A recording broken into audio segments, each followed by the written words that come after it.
Pinga Fogo com Sidney Fernandes.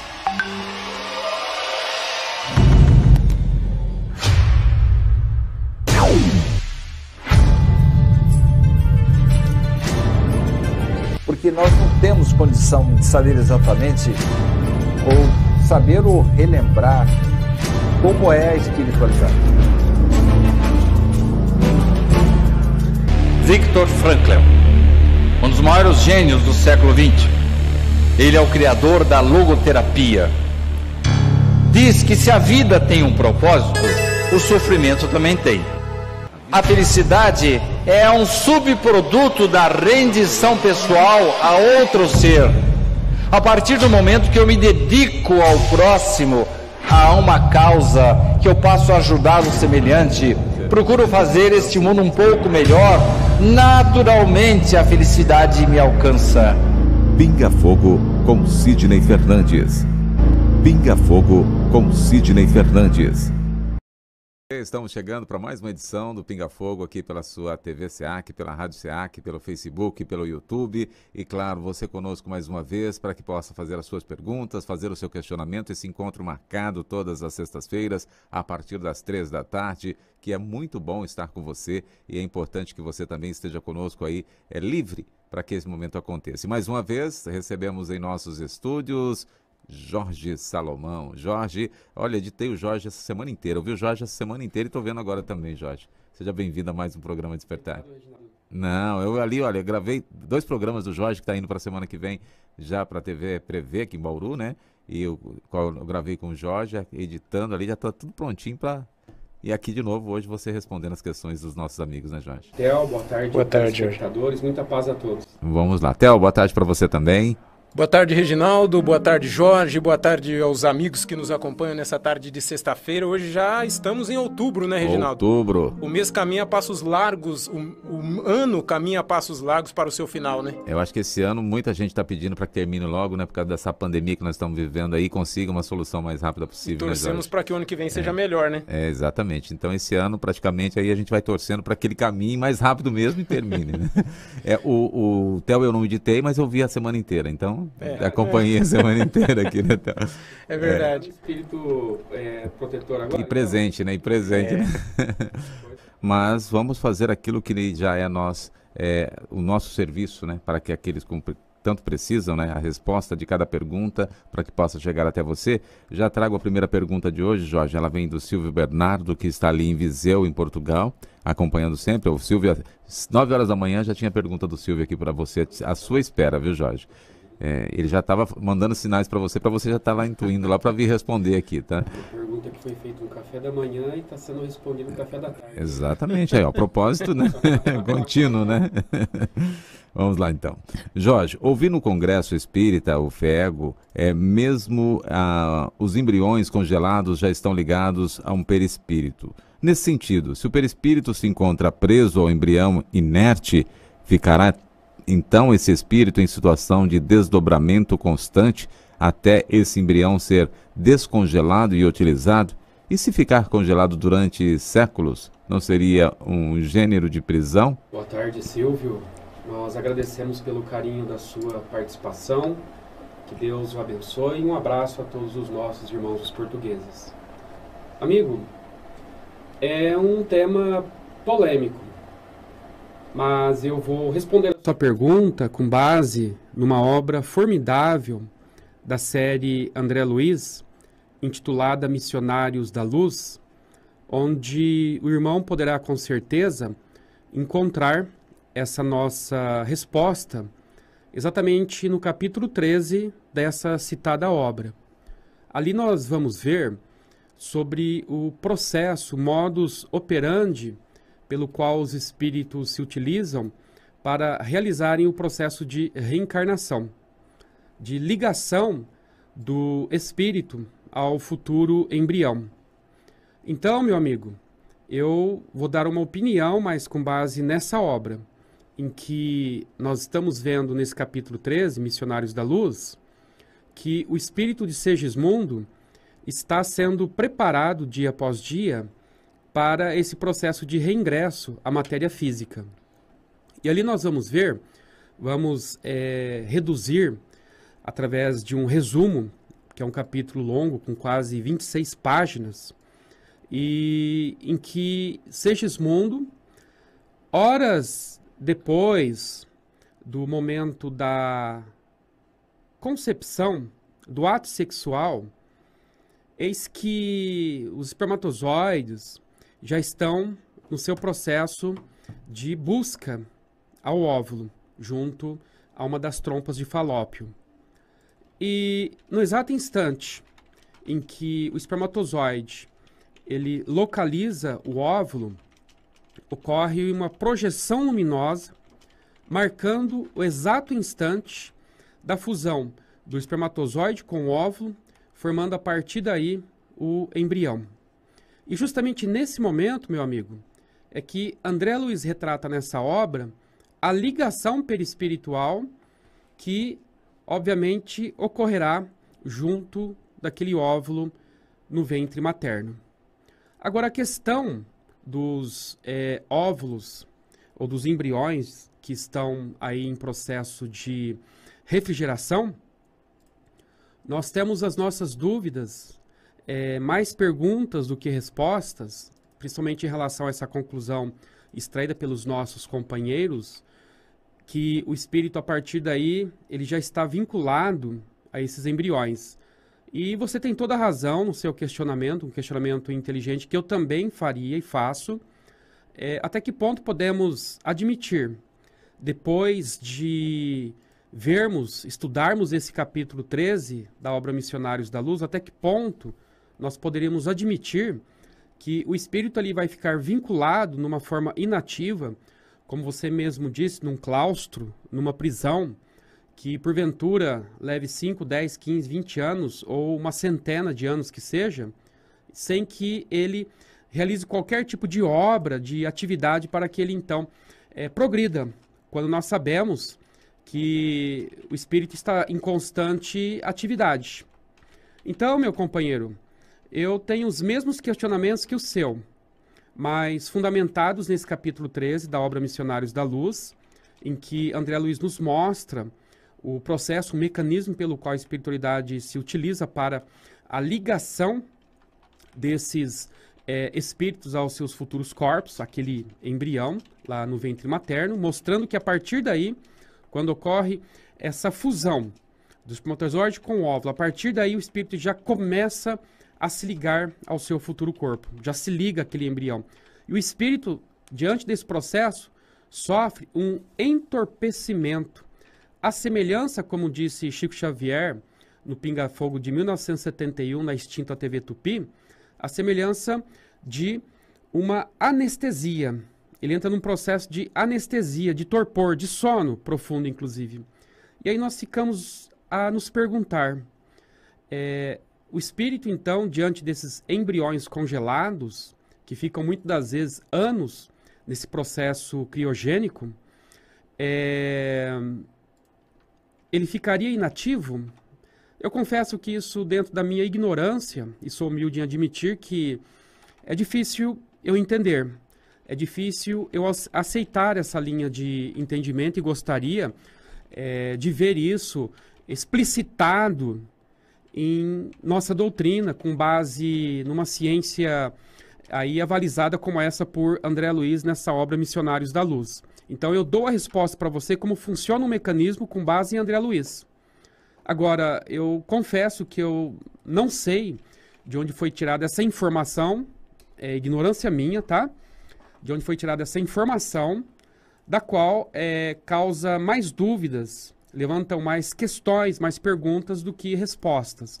Então eu precisava, naturalmente, ver onde isso está na doutrina, que esses embriões congelados, eles já têm ali um espírito ligado, e o espírito ligado fica ali numa situação de quase perene inatividade. Confesso que, de fato, sou um pouco estranho, mas me pautando em André Luiz, eu penso que não existe essa situação do espírito permanecer inativo ali, principalmente junto àquele setor onde estão aí acomodados esses embriões. Perfeitamente, a pergunta agora vem do Eliseu, ali em Fortaleza, também conosco na tarde de hoje. Eliseu, boa tarde para você, seja bem-vindo, você e sua família sempre nos acompanhando. A pergunta do Eliseu é a seguinte: a língua Esperanto poderá ser uma língua a nível mundial, visto que alguns países já utilizam esta língua e foi traduzida pelos espíritos ou foi traduzida para somar junto às outras línguas já existentes, Jorge? Olá, nosso amigo Eliseu, uma ótima tarde para você. Nós sabemos que, com base em André Luiz, ele disse certa feita que o nosso mundo físico é uma cópia muito imperfeita do mundo espiritual.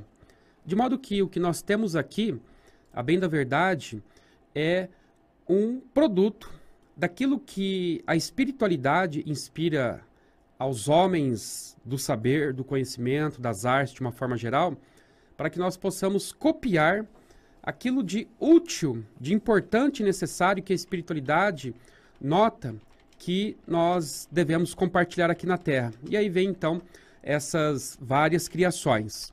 Então, meu amigo, por exemplo, naquela obra Nos Domínios da Mediunidade, também de André Luiz, ele nos mostra, num capítulo próprio, um aparelho utilizado no mundo espiritual para a verificação das vibrações e da aura dos encarnados de um grupo mediúnico no qual eles estão ali inseridos enquanto espíritos e observando, obviamente, os trabalhos ali sendo realizados.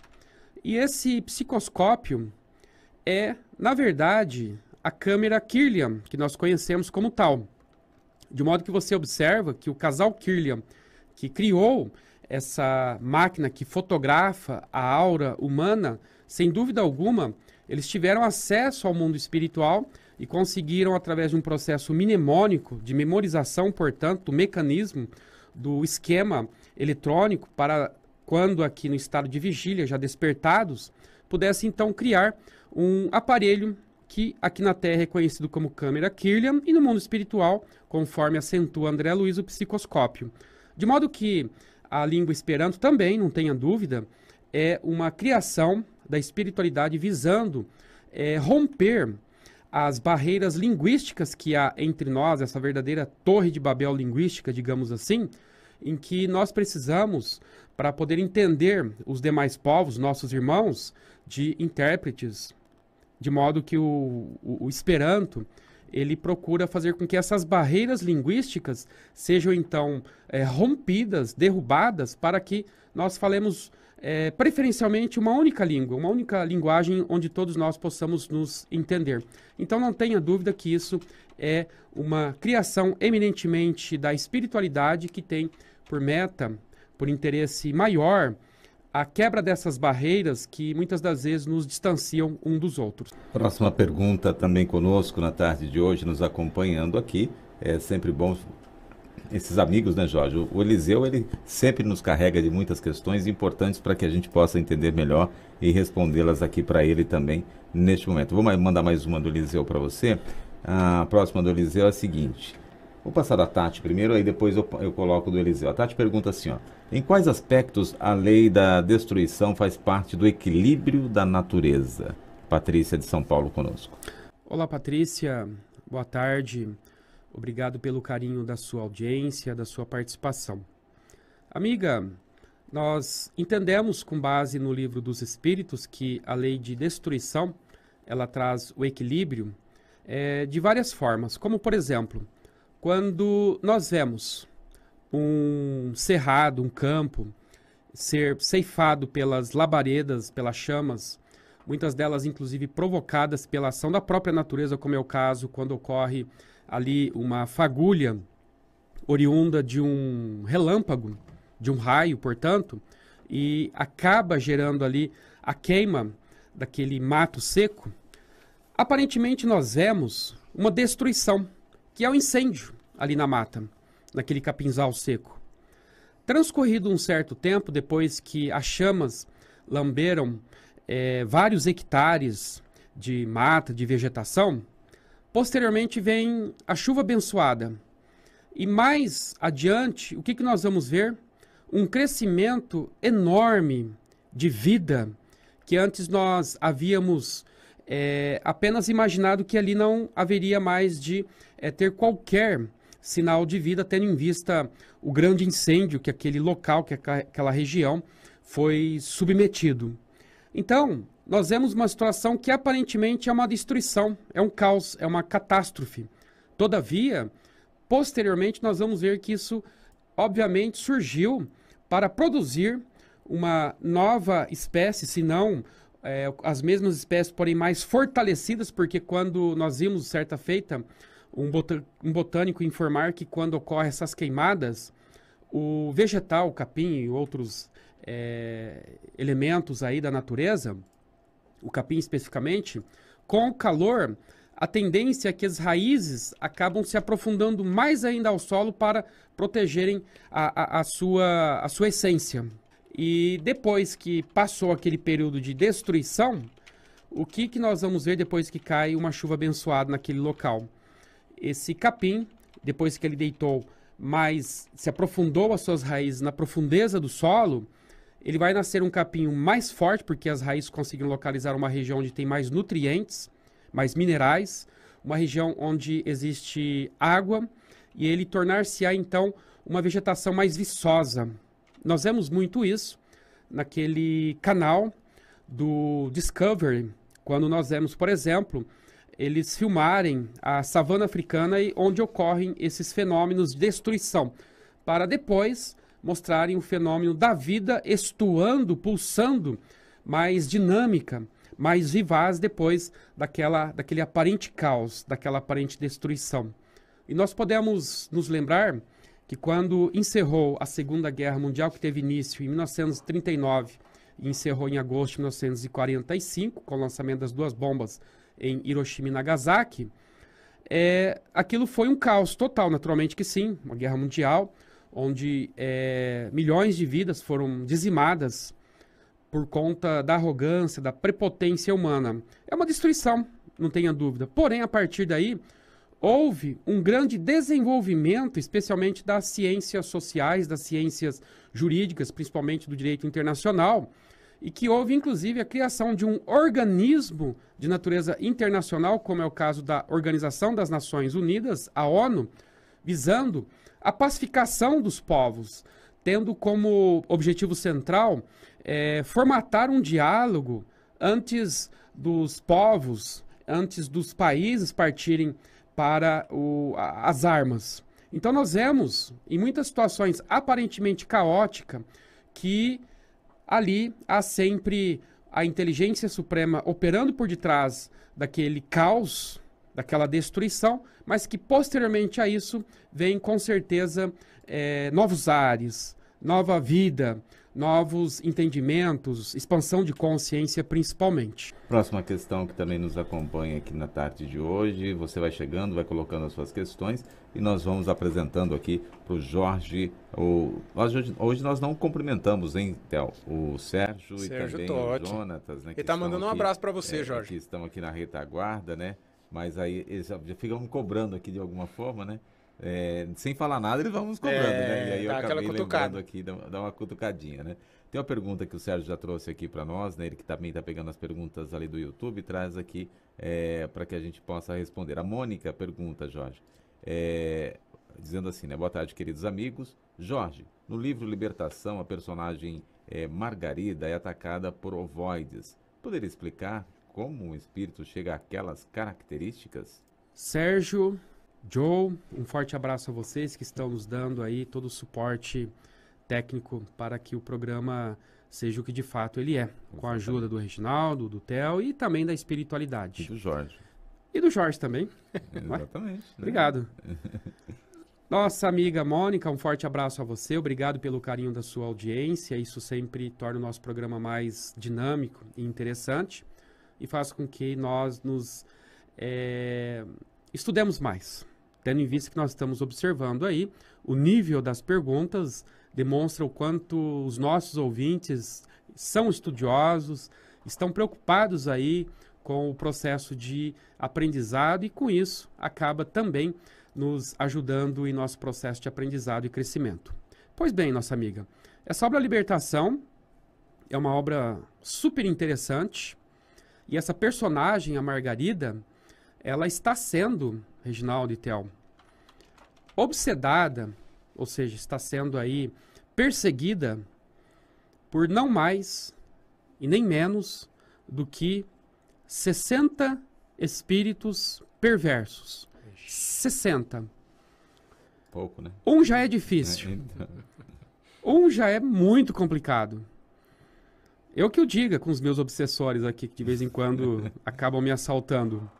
Agora, você ser obsedado por 60 espíritos, realmente é algo assustador. Mais assustador ainda, se nós formos ali nos evangelhos do Novo Testamento, Mateus, Marcos, Lucas e João, e nós vamos ver ali que Jesus, certa feita, se defrontou também com leva de espíritos perseguidores, a ponto de, certa feita, o espírito ter respondido a Jesus o seguinte: nós somos uma legião. Uma legião, no tempo do Cristo, lá no tempo da Roma Antiga, era composta por 600 soldados romanos. E o espírito disse: nós somos uma legião. Então, aí vocês estão vendo que o exército de perturbadores é grande.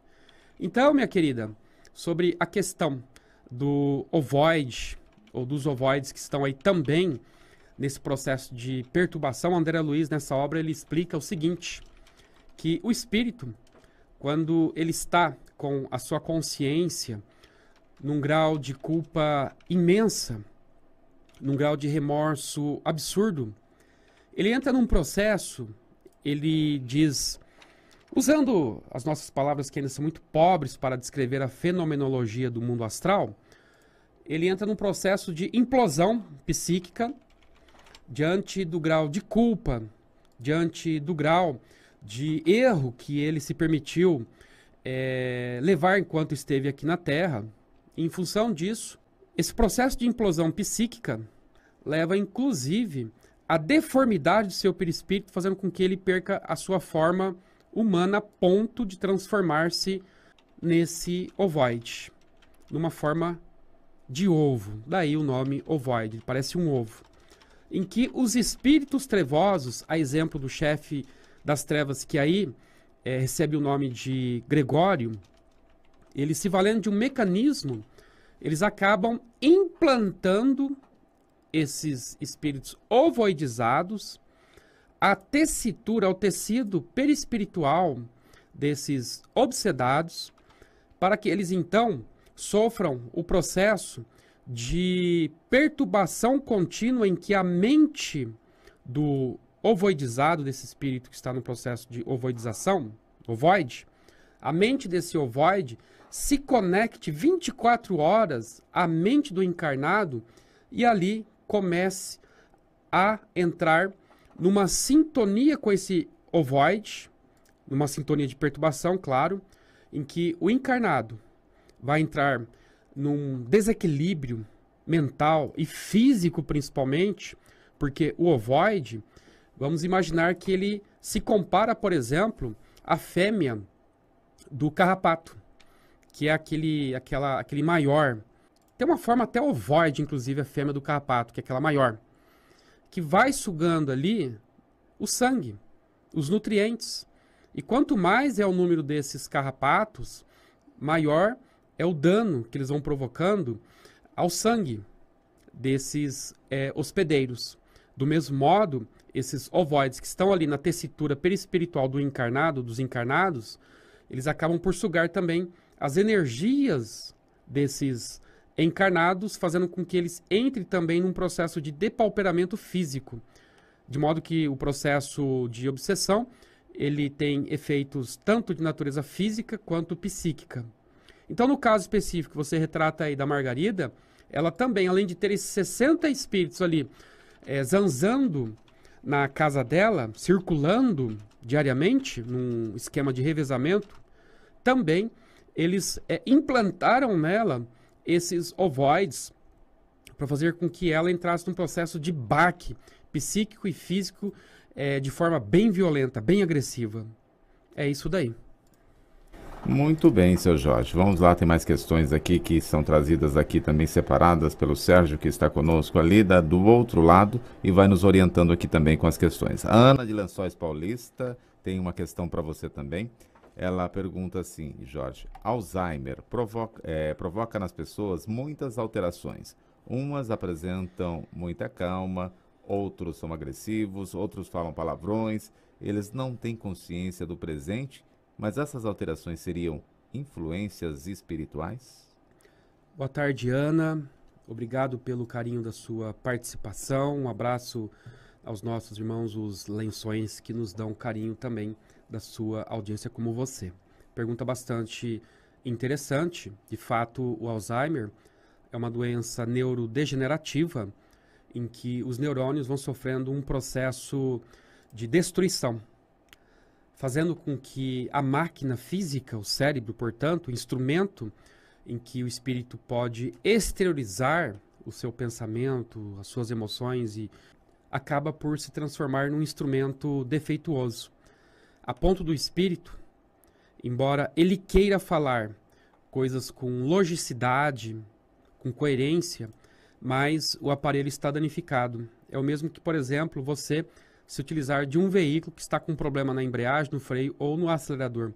Você tem ciência de que você precisa fazer tal ou qual manobra, tal ou qual movimento no veículo, mas ele não responde, o veículo não responde. Por quê? Porque o aspecto físico, digamos assim, a parte mecânica do veículo está com problema, e a parte mecânica do corpo físico, o cérebro, ele está com esse problema, e o espírito tem consciência.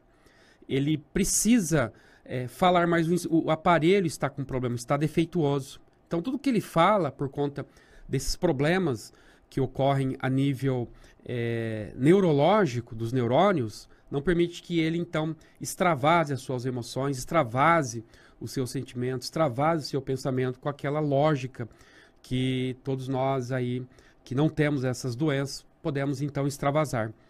De modo que ele se torna agressivo às vezes, porque por mais que ele queira exteriorizar o que ele tem na sua mente, que é algo lógico, o corpo não permite. Às vezes ele se torna agressivo porque nós que estamos aqui não entendemos, não compreendemos. E aí ele às vezes acaba se tornando agressivo. É o que acontece muito com os espíritos que estão aí fora do corpo físico, os desencarnados. E quando eles tentam se comunicar conosco, mas não sabendo da condição de desencarnados, eles se revoltam, eles se rebelam. Mas por quê?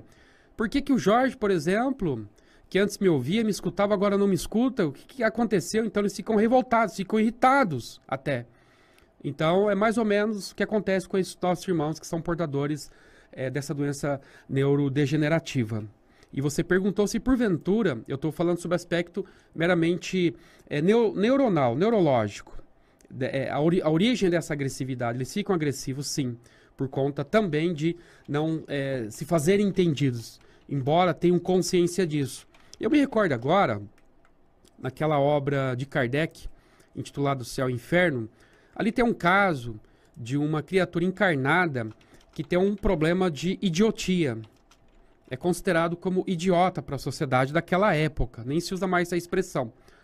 E Kardec teve a curiosidade, saudável, logicamente, de fazer com que o espírito desse idiota da época, desse depauperado mental, fosse evocado numa das reuniões que ele participava, numa das reuniões mediúnicas. Isso aconteceu.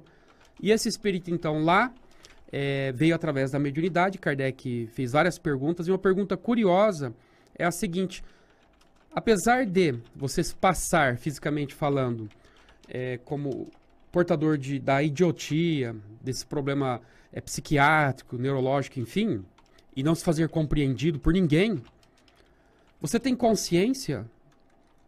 E o espírito respondeu para Kardec: tenho consciência, e é o que mais me faz sofrer. Porque por mais que eu tente extravasar que eu estou bem, mas o meu corpo não permite que tal ocorra, isso me deixa irritado, aborrecido, indignado. Olhe só. Então eles têm consciência. Eles têm consciência. É que o instrumento está com defeitos, com problemas de transmissão. E então, minha amiga, além desse problema puramente neurológico, cerebral, também existe sim a possibilidade de espíritos perturbadores se acoplarem a essas criaturas e intensificar o processo de sofrimento dessas criaturas. É muito triste, mas isso é totalmente possível, principalmente quando esses obsessores enxergar naquela pessoa ali alguém que, em épocas outras, ou talvez nessa mesma vida, acabaram se colocando na condição de adversários, fizeram mal para esses espíritos que hoje se colocam na condição de vingadores ou os obsessores. Então, é possível sim. Por isso que aqueles que têm esses parentes, que são portadores dessa doença neurodegenerativa, como é o caso do Alzheimer, precisa cuidar muito da parte espiritual deles, colocar o nome deles num grupo de vibração, se perceber que está havendo aí alguma transformação comportamental a nível de se tornarem agressivos, por exemplo. Fazer evangelho no lar, dar água fluídica para essas pessoas, enfim, cuidar do aspecto espiritual deles, porque é possível sim que eles estejam à mercê de espíritos perturbadores, não tenha dúvida. O que piora, o que intensifica ainda mais um problema que já é grave por si só. Muito bem. Você nos acompanha aqui pelos nossos canais, dessa pergunta tão importante para que a gente possa estar aí discutindo essas questões, né, na tarde de hoje. E tem mais perguntas aqui a serem apresentadas para o Jorge. Aqui nós fizemos a pergunta da Ana, né? Nós vamos também a Patrícia, que está em Pederneiras, e pergunta, Jorge, magia negra existe? Se existe, ela pode atingir qualquer pessoa? As pessoas que praticam são contagiadas por Deus? São castigadas, melhor dizendo, por Deus? As pessoas que praticam são castigadas por Deus? Entendi. Olá, Patrícia. Boa tarde, amiga. Obrigado pelo carinho da sua participação. Existe. A magia negra existe sim. Todavia, uma coisa é ela existir e outra coisa é ela produzir efeitos na vida daqueles que eventualmente se constituem em destinatários desses denominados malfeitos. Numa obra, cujo nome eu não me recordo agora porque o nome é bem comprido, eu li tem uns 10 anos, mas é de um autor italiano do começo do século passado, que ele estudou essas práticas tidas por magia negra, em que ele partiu a campo para verificar se de fato isso produzia lá algum efeito naquelas vítimas que eram as destinatárias desses trabalhos, desses malfeitos, dessas magias negras. E esse estudioso, esse cientista, que depois eu falo o nome, ele constatou o seguinte, que esses malfeitos, essas magias negras, naturalmente, elas acabam produzindo algum efeito nocivo, deletério, a essas vítimas, a esses perseguidos por esses feiticeiros, quando essas pessoas estão vibrando no mesmo nível de inferioridade, de imperfeição, ou seja, no mal, que aqueles denominados magos ou feiticeiros. Então, por aí você vê que é uma questão de sintonia. E Chico, certa feita, havia dito também o mesmo em relação a essas questões relacionadas à feitiçaria, magia negra, que isso somente pega, vamos dizer assim, aquelas pessoas que estão vibrando numa faixa muito deficitária, mentalmente falando, psiquicamente falando. Pessoas que muitas das vezes estão obrando no mal. Então, não que necessariamente eles vão pegar, mas pode ser que num dado instante isso acabe indo até eles por uma questão meramente magnética, por uma questão de sintonização. E então Chico nos diz o seguinte, nós estaremos imunes desses males, assim como esse cientista italiano, ele concluiu que esses malfeitos, eles em hipótese alguma vão produzir qualquer efeito naqueles que não estão, em hipótese alguma, vibrando na mesma faixa de vibração desses que estão fazendo esses malfeitos. E agora, você pode ter certeza de uma coisa.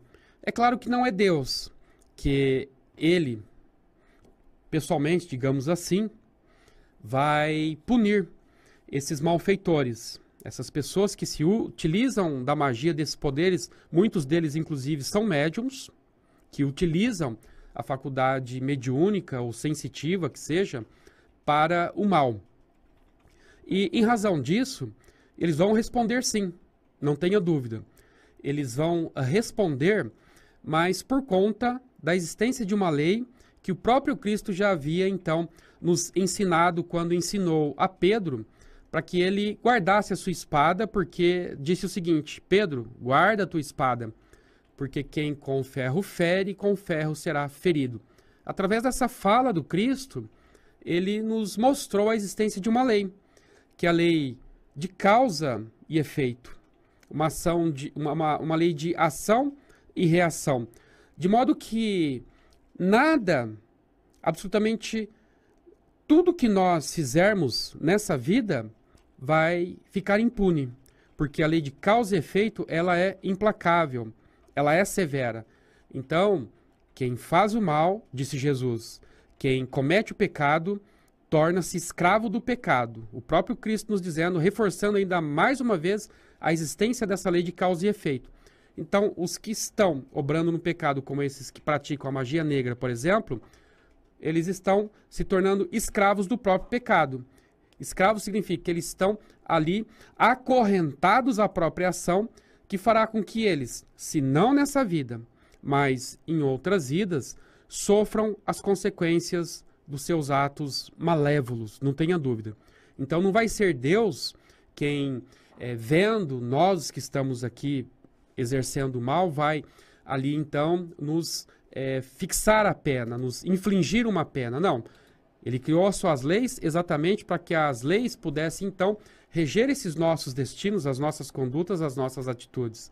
De modo que essas próprias leis encarregar-se-ão de fazer com que esses malfeitores respondam no devido tempo e no espaço pelos males que estão praticando a outrem. Por isso que Jesus havia nos ensinado a técnica da blindagem em relação às perturbações de uma forma geral, a esses males que eventualmente nos endereçam, um pensamento de ódio, de revolta, de mal que a gente deseja para alguém, já é uma magia negra, digamos assim. Mas se a pessoa estiver na mesma faixa de vibração, é muito provável que ela assimile isso e aquilo acabe fazendo algum mal para ela, mas de modo que o que nós também fizermos, nós também haveremos de responder. Então Jesus nos ensinou a técnica da blindagem quando nos disse o seguinte: orai, vigiai, para não cairdes em tentação, ou seja, para que nós não entremos naquele círculo vicioso em que nós haveríamos de assimilar ondas mentais negativas que iriam nos colocar aí a braços numa situação de dificuldade, de dor ou de aflição. Muito bem, o Theo tem novidades aí, informações para trazer para nós também no programa de hoje. Eu espero que sejam boas novidades, Theo Oliveira. Vamos lá? Sim, são boas novidades, Reginaldo. Lembrando que no programa de hoje, para quem está chegando agora, foi até bom a gente ter dado essa esperada, né? Devido a esse probleminha técnico que tivemos aí no Facebook. Foi intuição, né? É, rapaz. Mas parece que já está tudo normalizado, o pessoal já está voltando. Então, hoje nós vamos sortear aí 3 livros do novo lançamento da editora e da livraria SEAC, de autoria de Sidney Fernandes, Dr. Galton, o Construtor de Futuros, o livro, cuja capa vocês veem na nossa tela. Daqui a pouco o Jorge vai mostrar para nós o livro, ele tem um livro ali. Basta você digitar o nome do livro no bate-papo uma única vez, por favor, digita uma vez só, e você vai estar concorrendo a um dos 3 livros. Aí no final a gente faz o sorteio e diz quem são os 3 ganhadores. Claro, você vai digitar o nome da cidade e o nome do livro e o nome da sua cidade. O seu nome não precisa, porque já vai estar no seu perfil o seu comentário. Então você digita pra gente aí o nome do livro, o novo lançamento aí da editora SEAC, da livraria SEAC, escrito por Sidney Fernandes, e o nome da sua cidade. E no final a gente faz aí um sorteio. sorteio único no final para saber quem são os 3 ganhadores no programa de hoje. O sorteio único que eu digo, a gente em um momento só faz já os 3 e vê quem são os ganhadores. Beleza, Reginaldo? Dr. Galton, o construtor de futuros, novo lançamento aí da editora SEAC para a próxima semana, várias palestras, várias lives, vários conteúdos aí trazendo do que esse livro se trata e o Sidney também falando um pouco sobre esse lançamento, Reginaldo. Perfeitamente. E você nos acompanhando aí, como o Theo já informou para você, vai fazer de uma forma especial e, claro, fazer com que assim que você tiver aí já colocado o Theo Separe, no final do programa você sabe aí se vai levar uma novidade, né? Um livro novo, conteúdo novo, lançamento da nossa editora aqui e, claro, também o autor Sidney Fernandes, que você tanto conhece. Mostra para nós aí, Jorge, o livro. Tem o livro aí, né? O Jorge vai mostrar para vocês no vídeo aí. Aí, esse é o livro Dr. Galton, o construtor de futuros. É uma sequência do Dr. Galton, o restaurador de passados. Então, digita o nome do livro aí uma única vez e o nome da sua cidade. E no final do programa a gente fala para vocês quem são os ganhadores. 3 pessoas, cada um leva um no final do programa, Reginaldo. E olha, fica esperto que eu já tô vendo aqui que já tá começando a pingar aqui de uma forma. Tem que trabalhar aqui agora, hein? Ô, Reginaldo, só um complemento à resposta anterior. Sim, pois não. Me recordei da obra Povos Primitivos e Civilizações e Fenômenos Supranormais, do Ernesto Bozano, quando nós estávamos respondendo a questão da magia negra. A questão quem perguntou foi a Patrícia de Pederneiras. Povos Primitivos e Fenômenos Supranormais, do Ernesto Bozano. Ele trata essa questão da feitiçaria nessa obra aí. Perfeitamente. Ô, Jorge, pois não. Você acredita que também nesse meio de magia negra, de feitiçaria, essas coisas, muito também é da influenciação mental das pessoas que ou convivem no meio ou, tipo, recebe uma sugestão, fulano fez alguma coisa para você. Como a pessoa tem assim uma mente sugestionável, ela aceita aquilo e cria dentro dela alguma coisa nesse sentido, já que muitas dessas coisas depende muito também de como a pessoa encara essa situação? Inteligente a sua pergunta, Theo. Exatamente. Tem essa classe de pessoas que são facilmente sugestionáveis.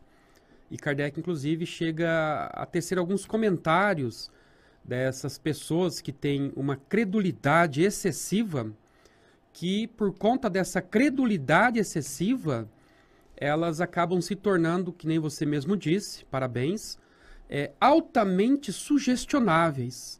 De modo que, em função disso, dessa credulidade extrema, que cede ao exercício da razão, do raciocínio, então elas acabam levando mais para o terreno dessa credulidade extrema.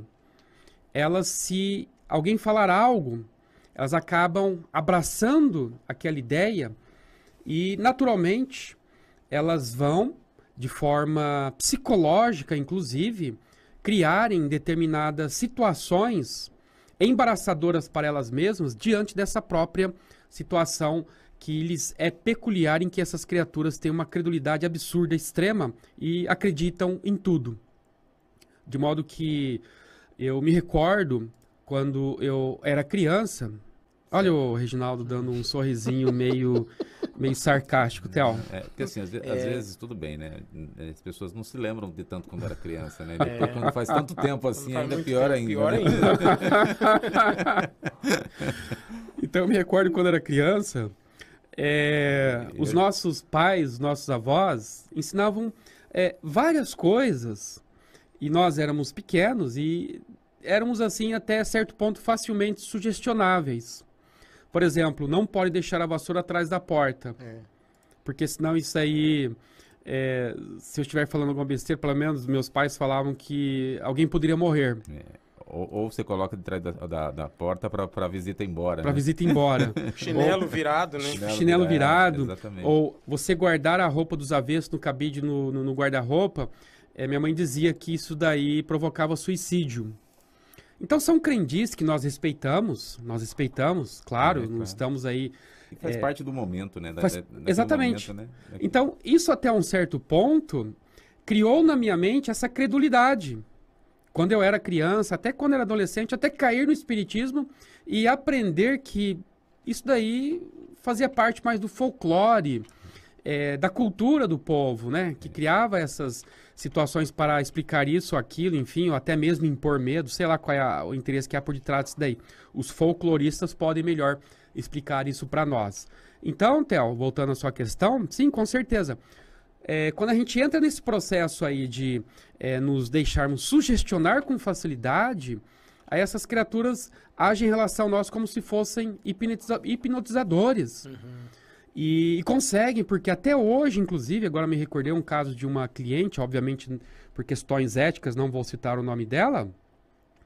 Ela é uma pessoa empresária, Reginaldo, empresária, Theo. Uma pessoa, assim, bem informada, muito bem esclarecida, inteligente até. Se deixou sugestionar por uma dessas pessoas ligadas a esses tipos de trabalhos, de magias. E essa pessoa viu nela que ela é uma pessoa facilmente sugestionável para esses assuntos de espiritualismo, digamos assim. E viu nela ali uma possibilidade de transformar essa minha cliente numa fonte de renda, de sustento. A ponto, encurtando toda uma história, dessa minha cliente ter desembolsado R$22 mil para pagar para fazer um trabalho A, B, C, para ir em cemitério, para ir na calada da madrugada, numa encruzilhada, e assim foi indo.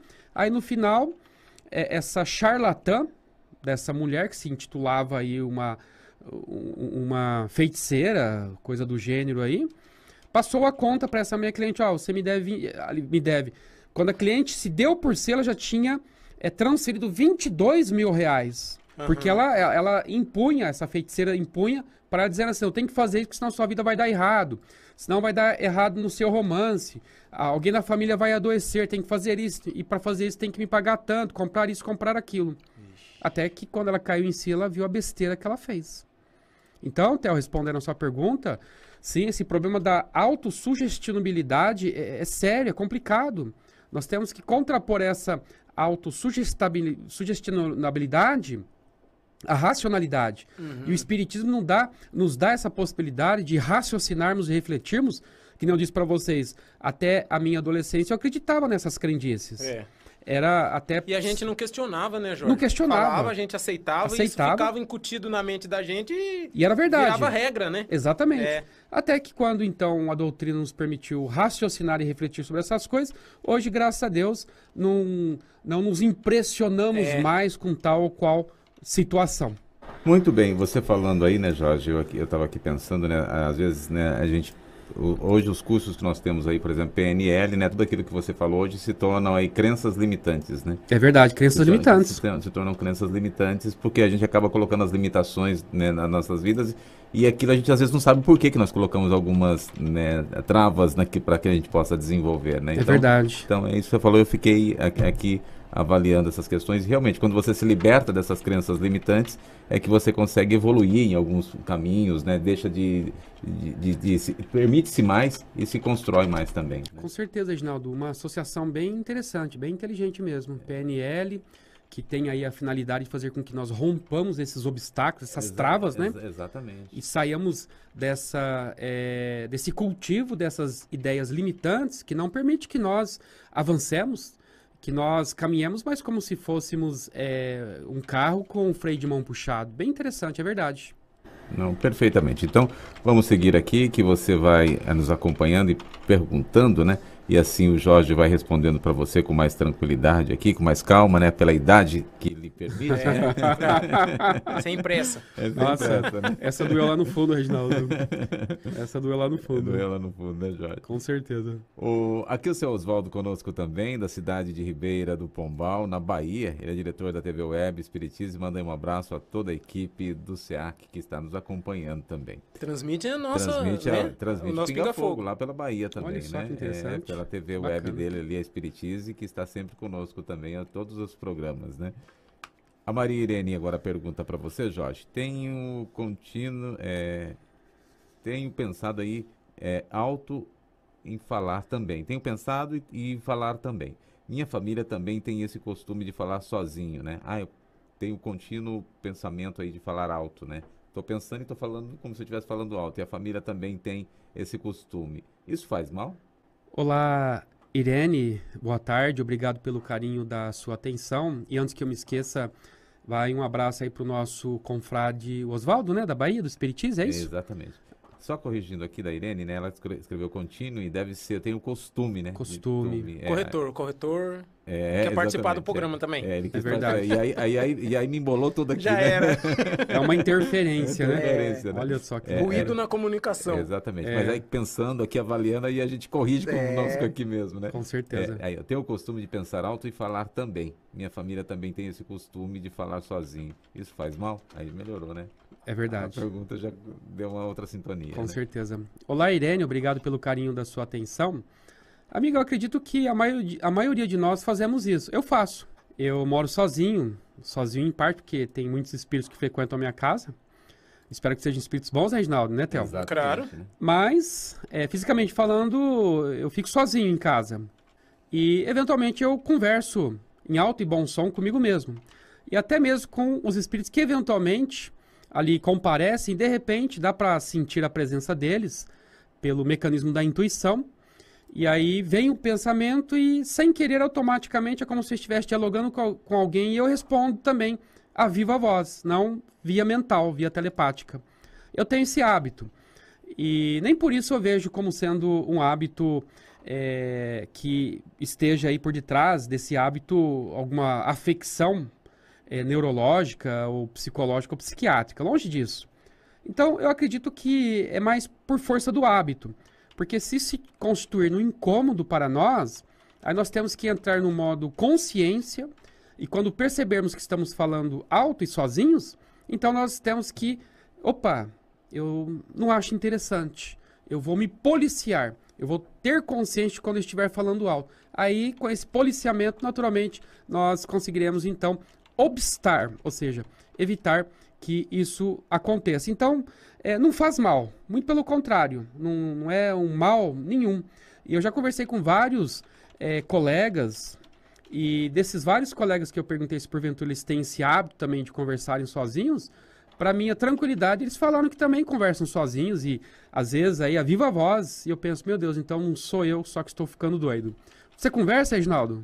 Olha, você falando assim, eu acho que não atentei a isso, mas eu devo cantar, eu gosto de caminhar, né, e criar imagens, criar ações, né, quando eu estou caminhando. Então, mas não cheguei a ainda pronunciar isso de uma forma mais clara, né? Entendi. Mas eu construo isso sim. E eu me sinto muito bem com isso. Interessante. Né? Eu me sinto bem, parece que eu estou conversando, mas não estou só pronunciando, né? Entendo. Eu continuo, eu converso, eu crio ações e é importante isso para mim. Interessante. E você, Theo?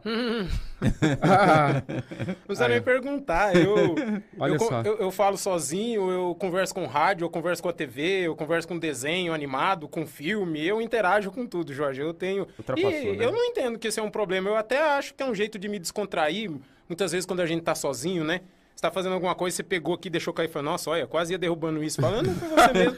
Eu acho isso daí muito natural. Você pensava, Jorge? Oi, Irene. Você ouviu essa, né, amiga? Então, olha, fica tranquila. Você tem um atestado, assim como um atestado de sanidade, porque agora o Theo extrapolou, né, Reginaldo? Mais longe do que nós esperávamos. Meu Deus, agora assustei, fiquei arrepiado. Não, é complicado. Brincadeira à parte, mas é isso Então, mesmo. nós É estamos saudável. sãos, né? Muito são, exatamente. Interessante. Perfeitamente. Vamos a mais questões aqui, você nos acompanhando na tarde de hoje. Olha, o pessoal participando aqui, dizendo aí, dizendo Dr. Galto aí, né? Nossa Senhora. Com muita veemência, o Theo tá perdido ali. Agora, daqui a pouco ele tá falando sozinho ali do livro. Ali, É verdade. verdade. Daqui a pouquinho. Não estranhe não, se de repente ter um som, som diferente. Aparecer um sonzinho aí, né? E aí, então, tem mais perguntas aqui. O Joe também está nos auxiliando. E aqui ele separou uma questão também. Aqui é a pergunta do Natalino. Ó. Você viu que o Joe tá lá na sintonia, lá embaixo. Tá nos auxiliando aqui também, né? Eu vi uma entrevista de Haroldo Dias na TV, onde ele fala sobre a falta de incentivo que os centros espíritas têm em relação aos jovens. Gostaria de saber por que isso acontece, Jorge. Olá, Natalino. Obrigado pela sua participação, pelo seu carinho. Meu amigo, nós vemos em determinados núcleos espíritas a ocorrência dessa triste situação. Eu, quando estava na minha mocidade, eu senti uma certa dificuldade. Eles deram risada aqui, gente, que interessante, né? É incrível isso. Mas tudo bem, a gente perdoa, né? Quando eu estava na minha mocidade, às vezes eu sentia uma certa dificuldade para, por exemplo, não vou citar o nome da casa, ó, da qual eu estava nessa época aí, e eu tinha vontade, por exemplo, de fazer palestra. Já estava ali com meus 19, 20 anos, e eu queria aprender a fazer palestra. E aí, então, eu fui tolhido. Eu fui tolhido nesse meu desejo, nessa minha ideia, nessa minha vontade, dentro da própria casa espírita. E aquilo, de certo modo, deixa a gente bastante entristecido, né? Porque eu fiquei muito entristecido com isso.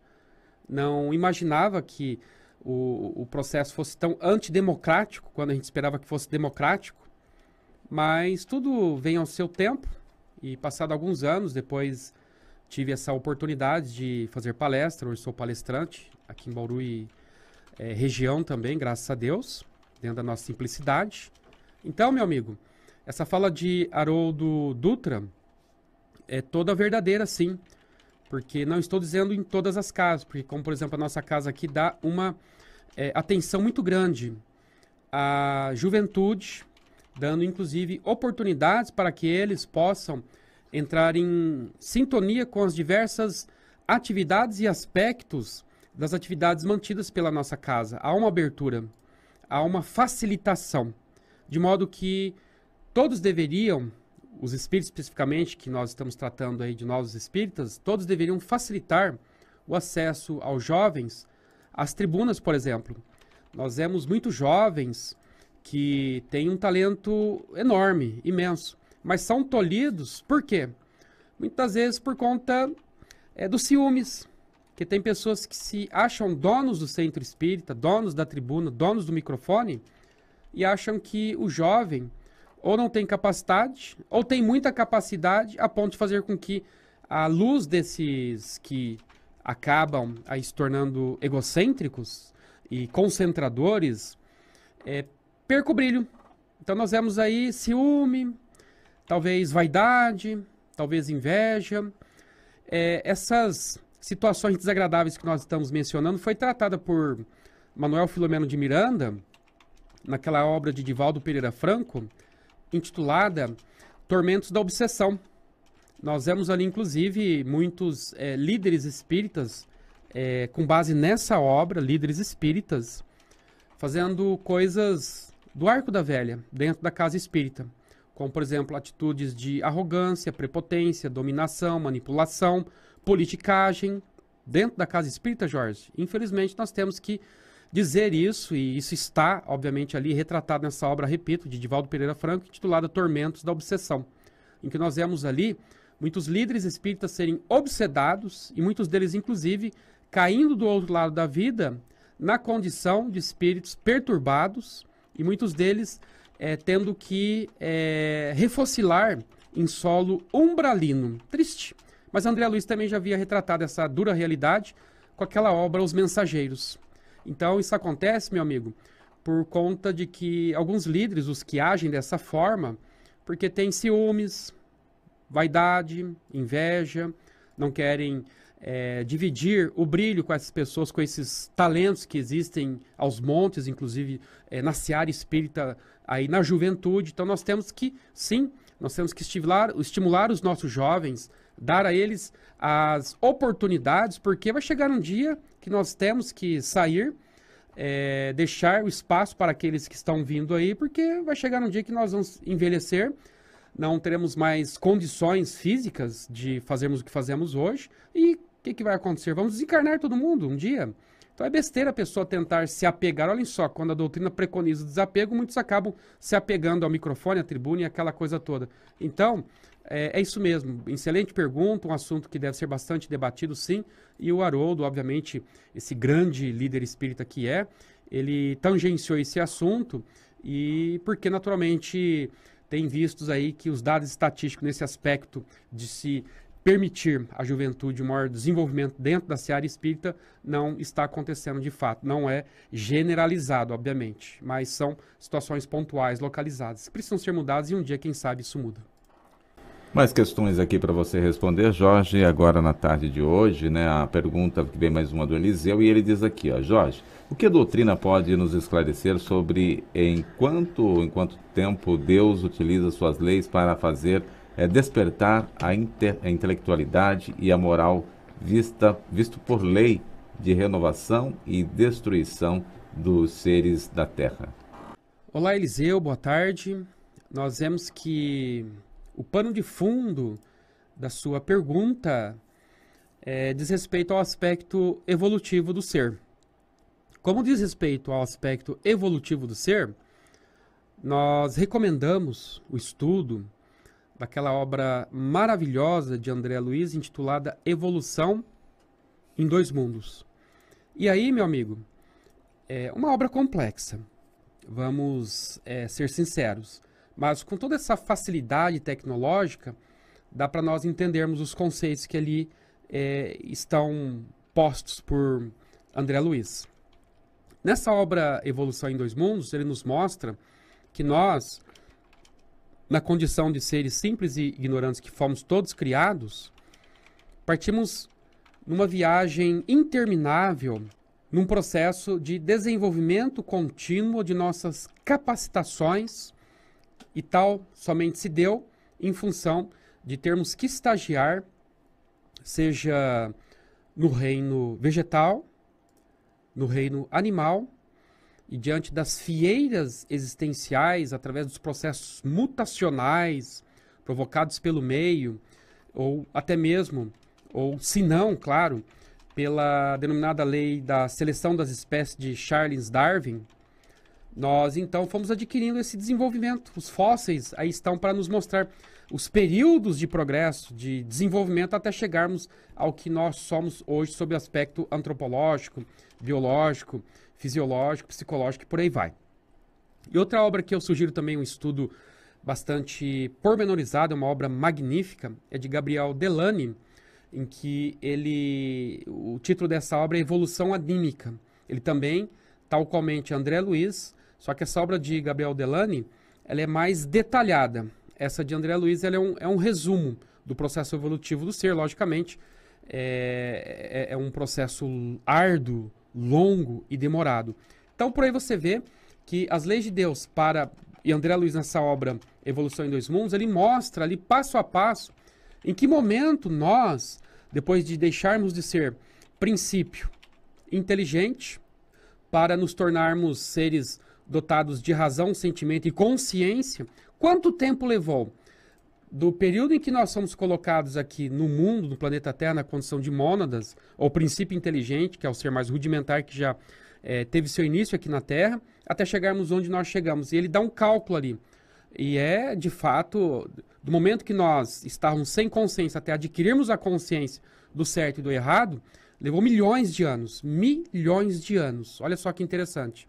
Então, para atingirmos esse grau de consciência que você diz, no aspecto da questão da moralidade, da intelectualidade do ser, isso levou milhões e milhões de anos, com base na lei de Deus. Theo, tem mais novidades por aí? Theo, vou fazer mais uma chamadinha, avisar os nossos amigos? Reginaldo, é que como... Eu não sei, talvez as pessoas não entenderam, mas eu já marquei, podem ficar tranquilos, que eu pedi que a pessoa escrevesse o nome do livro, né? Alguns digitaram apenas Dr. Galton, mas isso mostra que a pessoa pelo menos ouviu a dica que a gente deu e escreveu. Se não escreveu Dr. Galton, o construtor de futuros, pelo menos escreveu Dr. Galton e a cidade, estão valendo. Todas as pessoas que fizeram essas anotações, que marcaram aqui, estão concorrendo e ao final do programa a gente faz o sorteio e vai contemplar 3 pessoas com esse lançamento da editora SEAC e também da livraria SEAC, mais uma obra de Sidney Fernandes, Dr. Galton, o construtor de futuros, que é uma sequência do romance Dr. Galton, o restaurador de passados. No primeiro livro, ele tratou bastante sobre a TVP, né? A terapia de vidas passadas. Já nesse livro, tem um pano de fundo aí, onde a medicina e a espiritualidade caminham juntas. E não só o espiritismo. O Sidney aborda também a religião evangélica, os católicos, os espíritas e a medicina, todos em assuntos, em casos que cuidam de pessoas com doenças físicas, doenças espirituais, e tudo isso tem todo esse entrelaçamento da espiritualidade e da medicina. Então, esse livro ficou muito bacana. Quem ganhar, com certeza vai gostar do que vai encontrar em Dr. Galton, o construtor de futuros. Reginaldo? Perfeitamente. Aí, dado a informação, né, o recado para você, o Theo vai aí te orientando e você, claro, participando conosco aqui ativamente. Mais uma pergunta para você, Jorge. A destruição dos seres e dos mundos é sempre uma renovação, vista que o universo existe aí muitas moradas, como Jesus se refere à vida? Eliseu, com mais uma pergunta para você. Interessante, Eliseu. É isso mesmo. Porque tudo que diz respeito ao aspecto material tem um tempo de validade. Até o nosso planeta Terra, ele está fadado um dia a passar por um processo de destruição. Mas, lembrando aquela famosa lei de Lavoisier, que disse certa feita que nada se perde, tudo se cria, tudo se transforma. Então, na ordem sucessiva e interminável do processo evolutivo, do progresso, também os mundos, eles um dia serão extinguidos. Por quê? Porque eles são materiais, é matéria. Tudo que está subordinado à matéria está subordinado, portanto, às leis materiais, e as leis materiais são temporárias. Elas não são vitalícias. O próprio universo nos mostra, através aí das pesquisas dos cosmólogos, dos astrônomos, que existem muitos sóis, neste exato instante, que estão implodindo, ou seja, que estão sendo destruídos, para depois, através desse processo de explosão, darem início a outros sóis, a outros mundos, a outros planetas. Então, o nosso planeta Terra também, que está aí na faixa de 4,5 bilhões de anos, e segundo cálculos aí da astronomia, da cosmologia, tem aí mais 4 ou 5 bilhões de anos pela frente. É muito tempo, nós podemos então ficarmos tranquilos, que até lá, com certeza, nós já teremos uma outra morada, não tenha dúvida, porque o próprio Cristo deixou muito bem claro que não se turbe o vosso coração, crede em mim, crede em Deus, pois há muitas moradas na casa do Pai. Mostrando, portanto, que há inumeráveis moradas. Só para se ter uma ideia, dentro da nossa Via Láctea, que é onde está situado o nosso sistema solar, nós temos em torno aí já verificado pelo telescópio Hubble, em torno de 200 bilhões de sóis. Levando em consideração aqui o nosso sistema solar, que tem em torno de 8 planetas, calculemos então, Theo, 200 bilhões de sóis vezes 8 planetas para cada um desses sóis, desses 200 bilhões. Quer dizer, é uma coisa absurda, imensa. Bem grande mesmo. Descomunal. Então, sim, isso um dia tudo aqui será pulverizado, mas depois para ser recomposto e fazer parte de futuras moradas, novos mundos, novos sóis, novos sistemas solares ou planetários, não tenha dúvida. Mais uma questão agora, Maria de Fátima conosco também. A Maria de Fátima Nóbrega, ela diz aqui, sonho conversando com pessoas que já desencarnou e auxiliando-me, me vejo em lugares desconhecidos. Como pode? Fale um pouco sobre, Jorge. Olá, Maria Aparecida. Um forte abraço para você. Obrigado pelo carinho da sua participação. Minha amiga, isso é muito interessante, corriqueiro. Isso o quê? A ajuda que os espíritos nos dão enquanto nossos corpos dormem, ou seja, na calada da noite. E graças a Deus, os que, como você, têm essa oportunidade, não vou dizer privilégio, mas têm essa oportunidade de ter espíritos amigos, que enquanto o seu corpo dorme, o seu espírito se projeta no mundo astral, no mundo físico também, claro, e é auxiliada você por esses amigos que constantemente funcionam na condição de seus anjos tutelares, seus protetores, que lhe dão, enquanto você está liberta do corpo físico, pelo sono fisiológico, pelo sono do corpo, informações, até mesmo advertências acerca de determinadas condutas que nós precisamos termos mais cautela, e nos inspiram, nos dão várias recomendações, inclusive no campo da saúde, nos levam a hospitais do além para sermos tratados. Então, isso demonstra, minha amiga, a grandeza que é esses espíritos bondosos a quem nós devemos render nosso preito de profundo agradecimento, de gratidão diária por eles estarem trabalhando em nosso benefício sempre. E que bom que você tem recordações, tem lembrança dessas ocorrências vivenciadas na companhia desses amigos luminares, esses anjos protetores, que eles continuem cada vez mais lhe dando essa inspiração, esse auxílio, porque se você verificar das obras de André Luiz, da série Romance que trata Desvendando o Mundo Espiritual, você vai notar que os espíritos, eles saem das regiões onde eles se localizam, vêm à Terra justamente no período em que nós estamos dormindo, e claro que de dia também, mas geralmente o processo se torna mais intenso ao longo da madrugada, porque é o período em que nós podemos ter acesso a eles e eles a nós, espiritualmente falando, e nós vemos então, através dessas obras de André Luiz, a total normalidade dessas ocorrências corriqueiras, porque isso ocorre todos os dias.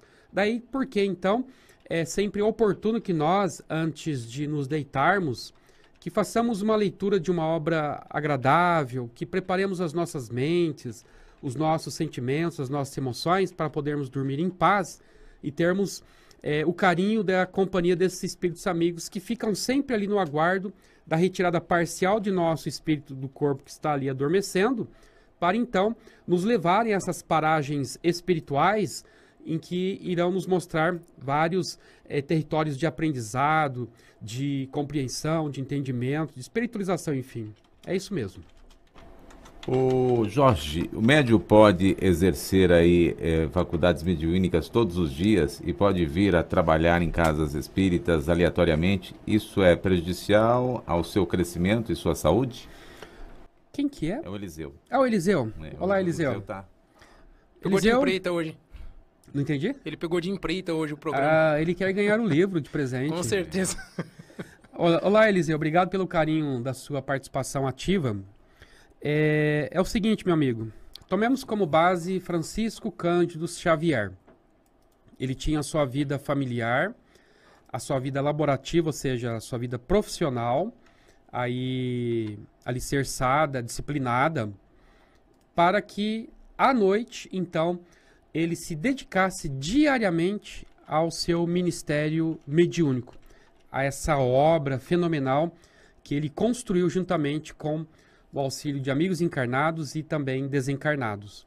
Então você vê por aí que o exercício diário da mediunidade, longe de produzir qualquer tipo de destrambelho, de desequilíbrio ao médium, vai fazer com que ele possa aproveitar do tempo que ele possa se dedicar à doutrina dos espíritos e com isso vir a resgatar o seu passivo espiritual, que nós temos um passivo espiritual, ou seja, as nossas dívidas espirituais aí, que precisam ser saudadas, e quanto mais tempo nós investirmos, tanto melhor.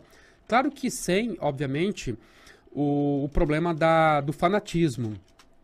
Então, nós temos que, dentro da nossa disponibilidade de tempo e de forças orgânicas, podemos sim servirmos aqueles os que são médiums a espiritualidade, mesmo que seja de forma diária, porque nós temos aí o exemplo de nosso amigo o Chico, que diariamente ele trabalhava, ele deixava a sua mediunidade, o seu instrumental mediúnico à disposição dos espíritos, e era de segunda a segunda. Ele tinha repouso? Tinha.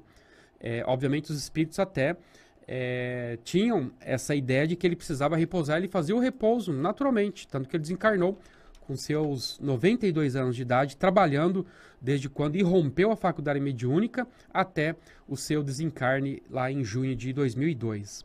Então, meu amigo, desde que exercitada a mediunidade com Jesus, desde que exercitada com equilíbrio do pensamento, das emoções, desde que calcada aí no conhecimento que a doutrina espírita norteia, fomenta a nós, os lidadores da doutrina espírita, a esses médiuns também, naturalmente não vemos qualquer tipo de problema, não tenha dúvida. A Luzia, que nos acompanha também, conosco, boa tarde, Luzia, diz assim: boa tarde, irmãos queridos, sofri muitas perseguições dentro da casa espírita, mas levo hoje como grande gratidão uma evolução espiritual. E minha pergunta é a seguinte: por que muitos destes irmãos não abraçam a causa juntos? Porque vale e o amor não é para todos. Não é porque juntos não vale, né? E o amor não é para todos nós? Olá, Luzia. Boa tarde, nossa amiga. É um relato triste, mas nos mostra que não é a religião que salva. Por aí vocês estão vendo. Não adianta eu, enquanto espírita, enquanto evangélico, enquanto católico, enquanto budista e por aí vai, eu me arrogar naquela atitude orgulhosa e dizer, e batermos no peito: eu estou salvo, eu sou espírita, eu estou salvo. Olha aí, você mesma experienciou de forma triste e amarga perseguições dentro de uma casa espírita. Isso nos mostra que o problema não é da doutrina, nem do espiritismo, jamais. Isso é problema dos homens. Onde tem material humano, vai ter necessariamente problemas. São egos mal trabalhados, são pessoas com egos perturbados. E não somente o ego perturbado, mas também, provavelmente, pessoas que estavam à mercê de espíritos perturbadores que estão aí de olho em nós, os espíritos, como de olho em todos, mas principalmente em nós. Isso você vai encontrar naquela obra de Divaldo Pereira Franco, e a psicografia do Manuel Filomeno de Miranda, a obra essa intitulada Trilhas da Libertação, em que nessa obra, minha amiga, tem um espírito ali, gênio das trevas, nessa obra, tá? Cujo nome é Tuktamik. E o projeto, o programa de governo das trevas dele é também fazer com que os espíritas sejam aí perturbados em suas supostas imbatibilidade ou nos acharmos que estamos 100% blindados, portanto não estamos à mercê desses espíritos perturbadores, quando a bem da verdade essa obra nos mostra que nós estamos muito à mercê desses espíritos perturbadores, porque eles passaram a tecer um plano sinistro em relação, em face, ou seja, contra os espíritas. Essa obra relata isso, você acredita? Os espíritos se arregimentando no além para investir contra o movimento espírita. Por isso que nós, os espíritas, temos uma responsabilidade muito grande, um dever muito grande que pesa sobre nossas costas, sobre nossos ombros, no sentido de estarmos muito atentos com essas ocorrências, muitas delas fomentadas por espíritos perturbadores e que acabam fazendo com que esses líderes espíritas, dentro de certos centros espíritas, aí, tomem esta ou aquela atitude que não tem nada a ver com o Evangelho de Jesus, nada a ver com o espiritismo, e que isso causa até perplexidade quando as pessoas deveriam ter aí uma conduta mais exemplar que o espiritismo nos permite adotar. E faço reprise aquela obra também de Divaldo, intitulada Tormentos da Obsessão, onde ali nessa obra você vai verificar espíritas, inclusive, dentro do centro espírita, retratado por essa obra, por Manuel Filomeno de Miranda, de líderes espíritas, dando cada escorregões dentro da casa espírita. Olha só que interessante. Então, isso que você passou acontece muito com muitas pessoas, mas isso é fruto da ignorância. Fruto da ignorância desses líderes espíritas, fruto também de processos obsessivos, fruto de invigilância que causam essas conexões astrais negativas, obsessivas inclusive, tá? Então eu sugiro para você ler essa obra de Divaldo Pereira Franco, Tormentos da Obsessão, ou essa também de Divaldo, intitulada Trilhas da Libertação, e você vai ver de perto aí como nós estamos muito suscetíveis às influências dos espíritos perturbadores, que inclusive querem causar aí esses problemas dentro da casa espírita. Por isso que a casa espírita deve estar muito bem aí calcada no Evangelho de Jesus, no amor, na solidariedade, na humildade principalmente, que às vezes a virtude da humildade é muito esquecida nos rincões aí, em alguns rincões espíritas. Então nós temos que nos valer dessa virtude tão preconizada por Jesus como sendo uma das mais importantes, a ponto dele ter dado abertura no Sermão do Monte com a virtude primeira que nos colocaria no reino dos céus, que é a humildade, quando ele disse: bem-aventurados sois vós os humildes, porque deles é o reino dos céus. A Poli, que está conosco também, Poli Lima, perguntando, tem uma dúvida, Jorge. Meu pai desencarnou em 2013, já pode ter encarnado de novo? Fez 7 anos que faleceu. Me sinto bem falando com ele, mas não sei se ele ainda está do meu lado. Olá, Poli. Boa tarde, obrigado pelo carinho da sua participação. Pergunta bastante interessante. Muitos acabam nos indagando se há um prazo para que o espírito permaneça na erraticidade e depois retorne à Terra. Não existe um prazo. Esse prazo varia segundo o quê? Segundo, obviamente, a própria vontade da espiritualidade, a programação da espiritualidade. Então, se você pegar aquela obra do Dr. Hernani, intitulada Reencarnação no Brasil, Hernani Guimarães foi um grande cientista, Reencarnação no Brasil, você vai ver nessa obra ali casos, obviamente, reais de pessoas que desencarnaram e, passado um tempo, acabaram reencarnando 1, 2, 3, 4, 5 anos depois, 6 anos, 7 anos, 9 anos. Nas obras de André Luiz, nós vemos pessoas, por exemplo, naquela obra ali, Sexo, Destino de André Luiz, a menina, personagem central dessa obra, que é a Mireta, salvo engano, ela chama Mireta, que é a mais jovem personagem dessa obra, é uma adolescente, ela desencarna e, passado um tempo, tipo 2, 3 anos depois, ela reencarna. Então, minha amiga, varia muito, repito, essa variabilidade vai depender da programação da espiritualidade para esse ente amado, que no caso é o seu pai. Dizer se ele já reencarnou, é difícil nós dizermos para você, porque não temos aí elementos de informação, mas que eventualmente tivéssemos algum material aí, ainda seria muita pretensão nossa estabelecer a certeza de que ele já reencarnou, não é mesmo? Mas é possível que, pelo transcorrer do tempo, ele tenha reencarnado, mas pelas obras de André Luiz nós vemos ali que muitos dos figurantes ali, dos personagens reais das obras dele, acabaram por reencarnar daí 4, 5, 6, 10 anos depois, ou mais tempo. Então tudo vai depender da programação da espiritualidade.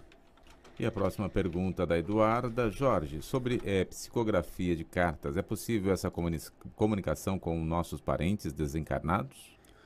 Olá, Eduarda, boa tarde, amiga, pelo carinho da sua participação, da sua audiência. Obrigado pela sua pergunta também, uma pergunta bastante interessante, que muitos já fizeram e continuam fazendo, porque ainda naturalmente existe esse interesse de nós sabermos se através da psicografia, que é a mediunidade escrevente, ou seja, aquela do Chico Xavier, que tomava de um lápis, de uma caneta e passava então a escrever as várias mensagens dadas pela espiritualidade. E nós podemos dizer, já até inclusive respondemos com o exemplo do Chico, dessa possibilidade, desse mecanismo, mas nós temos que estar sempre atentos que os espíritos vão se comunicar conosco não exatamente no momento que nós queremos, porque muitas das vezes nós achamos que eles estarão aí à nossa disposição e iremos então num centro espírita onde um médium A, B ou C, ele tem a faculdade psicográfica e ele vai se concentrar e nós vamos fazer o pedido e daqui a pouco aí um parente nosso haverá de se comunicar. Não é bem assim que acontece com base naquilo que o Chico havia nos ensinado, que o telefone primeiro toca da espiritualidade para a Terra. Isso significa o quê? Trocando em miúdos. Que quando a espiritualidade observa da necessidade, da importância que esse ente amado se comunique por esses meios, por esse mecanismo da mediunidade escrevente ou psicográfica, aí a espiritualidade cria toda uma condição para que isso ocorra de fato. Mas enquanto isso não ocorre, não quer dizer que nós não teremos qualquer contato com esses nossos entes amados que nos precederam na grande viagem, porque André Luiz, aí nas suas várias obras, nos mostram, dentre elas, a obra intitulada Entre a Terra e o Céu, de pessoas que já desencarnaram, mais especificamente crianças, cujas mães estão aqui na Terra sofrendo muito pela partida dessas crianças, mas que quando elas estão, os seus corpos estão dormindo, ou seja, na calada da noite, uma vez o corpo dormindo, o espírito se projeta para o astral, para a erraticidade, para o mundo espiritual, e esse espírito dessas mãezinhas encarnadas são levados até uma região no astral, no mundo espiritual, onde irão visitar os seus filhinhos queridos que estão nessas regiões do plano espiritual, e lá elas abraçam, beijam, ficam às horas da madrugada em visitação a esses seres, a esses seus entes amados. Então, acreditamos que se você tiver algum ente querido, naturalmente você já deve ter feito, sim, esse contato, porque o contato não perde jamais. Perdemos o contato físico, porque o corpo ele tem um período, ele tem um prazo de validade. Mas o espírito, que é imperecível, ele naturalmente não está aí à mercê das leis da matéria, então ele é imortal. E nós podemos, com certeza alguma, termos contato ao longo da madrugada, e se assim também nós pedirmos à espiritualidade que permita que isso ocorra, isso dentro da ótica da espiritualidade, da necessidade de nós, vai ocorrer sem dúvida alguma. Mais questões também a serem respondidas aqui para você, que nos acompanha, que o Theo também está separando para nós ali. A Maria de Fátima Nóbrega, conversando, vejo lugar conhecido, nesse aqui nós já falamos, né? Também aqui a Carmen Silva, meu irmão, quem que é? Meu irmão desencarnou em 2020, meu irmão também no mesmo ano, o meu desencarnou, eu não entendi quem seja esse meu. O irmão e o pai dela. É o pai, né? Então, meu pai desencarnou em 2020, depois meu irmão também no mesmo ano. Desde então, nasceram várias crianças na nossa família. Eles perderam... eles podem estar em uma delas? Obrigado. Olá, Carmen. Boa tarde para você. Obrigado pelo carinho da sua audiência, da sua participação. A pergunta é bastante interessante e curiosa. Repriso a obra que eu citei para responder a pergunta anterior para a nossa irmã. Tem uma obra magnífica, de cunho eminentemente científico, portanto, ali você vai encontrar provas do que nós vamos falar para você. Essa obra foi elaborada pelo Dr. Hernani Guimarães, já desencarnado, cujo título é Reencarnação no Brasil. E nessa obra, minha amiga, você vai ver ali um estudo meticuloso, científico, portanto, que o Dr. Hernani fez, de vários casos que ele arrola ali nessa obra, de pessoas, crianças principalmente, que tinham a chamada lembrança de vida passada, ou vidas passadas. E ele foi estudando, catalogando, e depois verificou-se que muitas delas, inclusive, acabavam por reencarnar dentro da mesma família, seja na condição de neto, bisneto e por aí vai. Então, isso é possível. Não digo que no caso específico seu, isso tenha ocorrido. Não podemos ter essa pretensão, eu especificamente, de falar para você que isso ocorreu, não. Mas toda questão de análise, de verificação, principalmente, essa obra vai te orientar muito a verificar sobre a questão de sinais, de elementos aos quais você pode aí observar, e se verificar que há essa correlação, por exemplo, desses sinais, dessas crianças reencarnadas na tua família que tem muito a ver, por exemplo, com um determinado personagem que já desencarnou lá num passado não muito distante, mas que tem aí quase que uma personalidade, uma semelhança, aí pode ser que seja algum desses parentes já desencarnados há um certo tempo que reencarnou dentro da própria família. Isso é possível, totalmente possível. Você pode ver nessa obra que eu acabei de citar, do Dr. Hernani Guimarães, intitulada Reencarnação no Brasil, e tem também aquela obra do Dr. Stevenson, intitulada 20 sugestivos casos de reencarnação, que trata dessa questão também de pessoas que reencarnaram na própria família. Isso é possível, sim, sem dúvida. Vamos lá, mais questões também. Aqui conosco, nos acompanhando na tarde de hoje, tem mais uma do Eliseu para você. O Eliseu hoje está com tudo, né? Trazendo aí as suas questões. Jorge, como começou o movimento espírita no Brasil e como as pessoas tiveram acesso à doutrina? Existe uma obra, Eliseu, muito interessante, cujo título é Grandes Espíritas do Brasil. É do Zeus Van Tuyl. Essa obra é uma obra que todo espírita deveria ler, estudar e refletir. E verificar quando que o espiritismo efetivamente ingressou em solo brasileiro. E essa obra nos mostra, através de grandes expoentes do espiritismo nascente aqui no nosso país, ali da virada do século XIX para o século XX, em que eles então passaram a defender com unhas e dentes, claro, dentro daquele equilíbrio que a doutrina nos preconiza, sobre a doutrina do espírita em solo brasileiro. Então essa obra, ela vai mostrar os personagens, tem ali o nome, tem uma pequena biografia dos personagens, o nome completo, tem o estado, a cidade onde essa pessoa nasceu, a data de nascimento, a data de desencarne, e o que ela representou, o papel que essa pessoa representou para o Espiritismo. E o Espiritismo é o que é exatamente por conta dessas pessoas que estão aí nessa obra intitulada Grandes Espíritas do Brasil, do Zeus Vantuil. E acredito que você vai adorar essa obra, que é uma obra fenomenal, e ali nós vamos aprender a valorizar a nossa doutrina e esses figurões, esses bandeirantes do Espiritismo, digamos assim, que enfrentou no começo do século passado perseguições gigantescas por parte da própria religião constituída da época, das autoridades policiais inclusive, mas não temeram perseguições, não temeram ataques, foram lutando com a arma do argumento, lutando com a arma do exemplo, com a arma da não violência, que foi muito utilizada por Mahatma Gandhi lá na Índia para libertar a Índia do jugo opressivo da autoridade britânica. Então, leia essa obra, Grandes Espíritas do Brasil, você vai verificar como que o Espiritismo nasceu, qual foi as dificuldades encontradas, que foram enormes. Se hoje a gente encontra alguma dificuldade, observe o quanto esses homens sofreram, a família, inclusive, deles, sofreram horrores.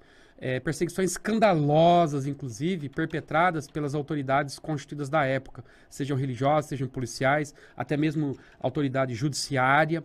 A perseguição foi terrível, mas o Espiritismo aí venceu e convenceu pelo poder dos argumentos e do exemplo deixado aí por esses nobres bandeirantes do Espiritismo.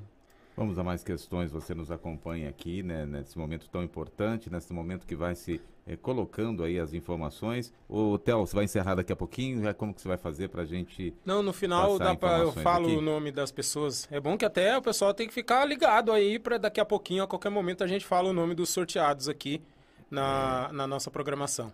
Perfeitamente. Então vamos lá, mais perguntas. Aqui essas perguntas, o Eliseu mandou mais uma. Deixa eu fazer uma pergunta aqui, Reginaldo. Faça, por favor, Theo. Jorge, eu vi hoje pela manhã um post no Facebook, embora que o meu amigo ele postou isso faz um tempinho já, aí eu vi. Eu não gosto de comentar as coisas no Facebook, porque a pessoa fala assim que a gente é polêmico, que não sei o quê, mas tipo, eu sempre dou a minha ideia quando eu vejo alguma coisa. E lá ele tinha colocado uma imagem com o João de Deus, a Flor de Lis e algumas outras pessoas. Aí ele citou as religiões, né? Um espírita, uma evangélica, um católico, um não sei o quê. Aí ele falou da religião, que as pessoas não sei o quê, que tal. Aí veio, eu comentei lá, né? Até falei que o João de Deus não é espírita e que o pessoal confunde muito o fato de denominar uma pessoa como médium já achar que ele é da doutrina espírita. Por que tem toda essa confusão, Jorge, principalmente quando se trata de espiritismo, através da palavra médium? Falou de uma pessoa, tratou como médium, já fala que ele é espírita, que ele é da doutrina espírita, e se tem alguma complicação em torno daquela pessoa, já traz a doutrina para cima. Por que acontece essa confusão, Jorge? Infelizmente, Theo, por conta da ignorância. Porque como Jesus havia dito, conhecereis a verdade, e a verdade vos libertará. Libertará do quê? Da ignorância.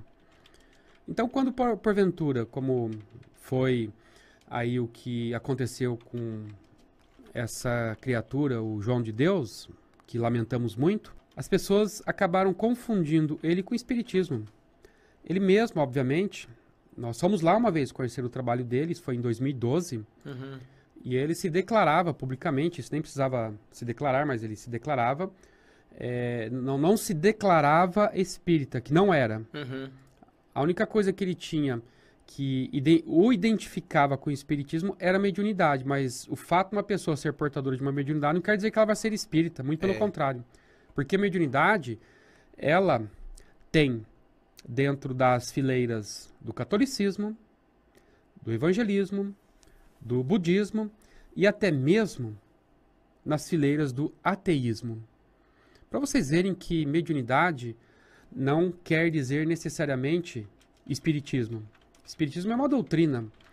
Agora, a mediunidade é um fenômeno que é universal, que é de todos, não é algo específico. Então, em função dessa confusão, em função até mesmo das perseguições que o espiritismo se viu vítima, os espíritas se viram vítimas, como eu disse para o Eliseu na obra anterior, Grandes Espíritas do Brasil, então acabou se ocorrendo esse erro de quando alguém que tem uma faculdade mediúnica descamba para o terreno aí dessas absurdidades espetaculares que são exploradas pela mídia, as pessoas, infelizmente, por ignorância, ou seja, por desconhecerem o que é o espiritismo, acabam, então, associando uma coisa à outra. Ou seja, essas pessoas ao espiritismo, quando bem na verdade não quer dizer absolutamente nada. E o espiritismo não responde, mesmo que eventualmente tenha algum médium espírita feito alguma coisa que o espiritismo não preconizava. Porque cada qual é responsável por si, pelas suas próprias atitudes. O espiritismo é essa doutrina maravilhosa, uma filosofia, uma ciência, uma religião, que nos ensina o caminho do bem, o caminho reto. Se porventura algum médium ou algum líder espírita, que é de fato declaradamente espírito, comete algum erro, isso não deve ser imputado, essa responsabilidade, ao espiritismo jamais. É a pessoa que não se adequou diante das regras da sua maturidade, do seu comportamento, da sua personalidade, aquilo que deveria se constituir um exemplo e não soube dar o seu exemplo. Então isso não vai, em hipótese alguma, macular o espiritismo, como nós vemos em outros segmentos religiosos, pessoas que também cometem flagrantes absurdidades, erros, e nem por isso é só aquela doutrina, é só aquela religião, tem que ser responsabilizada pela atitude desses seus seguidores que não sabem se comportar como tal. A Aline conosco também, perguntando para você, Jorge, o médium é capaz de ver, sentir e conversar com o espírito? Como é esse tipo de mediunidade? Olá, Aline, boa tarde, amigo, obrigado pelo carinho da sua participação. Nós precisamos dividir o fenômeno mediúnico em duas situações. Nós temos o fenômeno mediúnico, que é aquele em que o médium, a pessoa, o sensitivo, ela sente num grau qualquer, conforme ensinou Kardec no livro dos médiuns, a presença, a influência dos espíritos. E na medida que essa influência, essa sensibilidade, ela é mais intensa, é mais dinâmica, chega a ser, por exemplo, ostensiva, como é o fato das mediunidades ostensivas, conforme cita Herculano Pires naquela obra Mediunidade, aí então ela vai ter, assim, características. Os seus portadores, quanto mais sensibilidade tiver, por exemplo, em médium psicógrafo, é aquele que escreve, em médium psicofônico ou falante, que é aquele que fala, aquele que, digamos assim, entre aspas, incorpora os espíritos. Nós temos os médiums de cura. Existem vários tipos de médiums, esses são os mais comuns, tá? E em paralelo, a fenomenologia mediúnica, que é a percepção de uma entidade desencarnada, conforme acentuou Kardec, existe em paralelo uma outra faculdade, mas que não é mediúnica, ou seja, não é provocada pelos espíritos, mas é algo inerente à própria pessoa, é dela. Aí a gente fala faculdade anímica, que não se confunde com animismo. Animismo é outra história. Anímico é da alma, é nosso. Não é produzido esse fenômeno anímico, por exemplo, por um espírito, mas é algo que nós mesmos desenvolvemos em outras épocas existenciais. Exemplo, a psicometria. Por exemplo, várias pessoas tocaram nesse livro. O sensitivo psicômetra, ele toca em objetos, por exemplo, e através de um processo, um mecanismo todo dele, se você vai ver de perto naquela obra de Hermínio Miranda, intitulada Carisma, Diversidade dos Carismas, ele explica isso aí muito bem em detalhes, com riqueza de detalhes, que o Hermínio foi um grande estudioso da doutrina espírita. Então o psicômetra, ele toca um determinado objeto e aquilo passa por um mecanismo todo especial que ele tem, e ele então vê quais foram as pessoas, as imagens, as cenas que esse livro acabou registrando, digamos assim. Que os objetos também registram os acontecimentos do ambiente. Então, esse fenômeno da psicometria, por exemplo, não é mediúnico. Por quê? Porque não é provocado por um espírito. Todo fenômeno provocado por um espírito e a pessoa dá vazão a essa fenomenologia é conhecido como fenômeno mediúnico, porque tem um espírito aí. Agora, esse que não tem um espírito que provoca o fenômeno não é fenômeno mediúnico, mas anímico, é próprio da pessoa. Então, quando a pessoa vê o espírito, ela está vendo, mas não é uma faculdade mediúnica, é uma faculdade anímica daquela criatura sensitiva que tem essa faculdade de ver os espíritos, porque ver os espíritos não é necessariamente para ver os espíritos precisam influenciar a pessoa para que eles sejam vistos. Então, minha amiga, Os médiums são aqueles portadores de sensibilidade que podem, naturalmente, escrever dos ditados, como aconteceu com Chico Xavier na sua psicografia, receber comunicações via psicofonia, ou seja, os médiums falantes, e por aí vai. E por outros canais, os canais anímico, ou seja, inerente à própria pessoa, ter então acesso à audiência, ouvir os espíritos, ver os espíritos, e aqueles que confabulam com os espíritos, naturalmente, são aqueles que estão vendo e ouvindo os espíritos, mas por uma faculdade própria, inerente a ele, repito, que é a faculdade da vidência ou da audiência, que é a capacidade de ouvir os espíritos. Próxima pergunta aqui do Xará Reginaldo, que nos acompanha também, sempre, né, nos acompanhando aqui, nos auxiliando, e, claro, perguntas também ele gostaria de entender. Ele diz assim, Jorge, esta semana eu tive um sonho que estava fazendo uma operação no meu rádio, osso do braço, sem cortes e sem sangue e sem anestesia, apenas para colocar no lugar. Durante a noite eu acordei e senti meu braço dolorido e dormente, e por mais de meia hora. Durante o sono, vamos a algum tipo de trabalho na espiritualidade?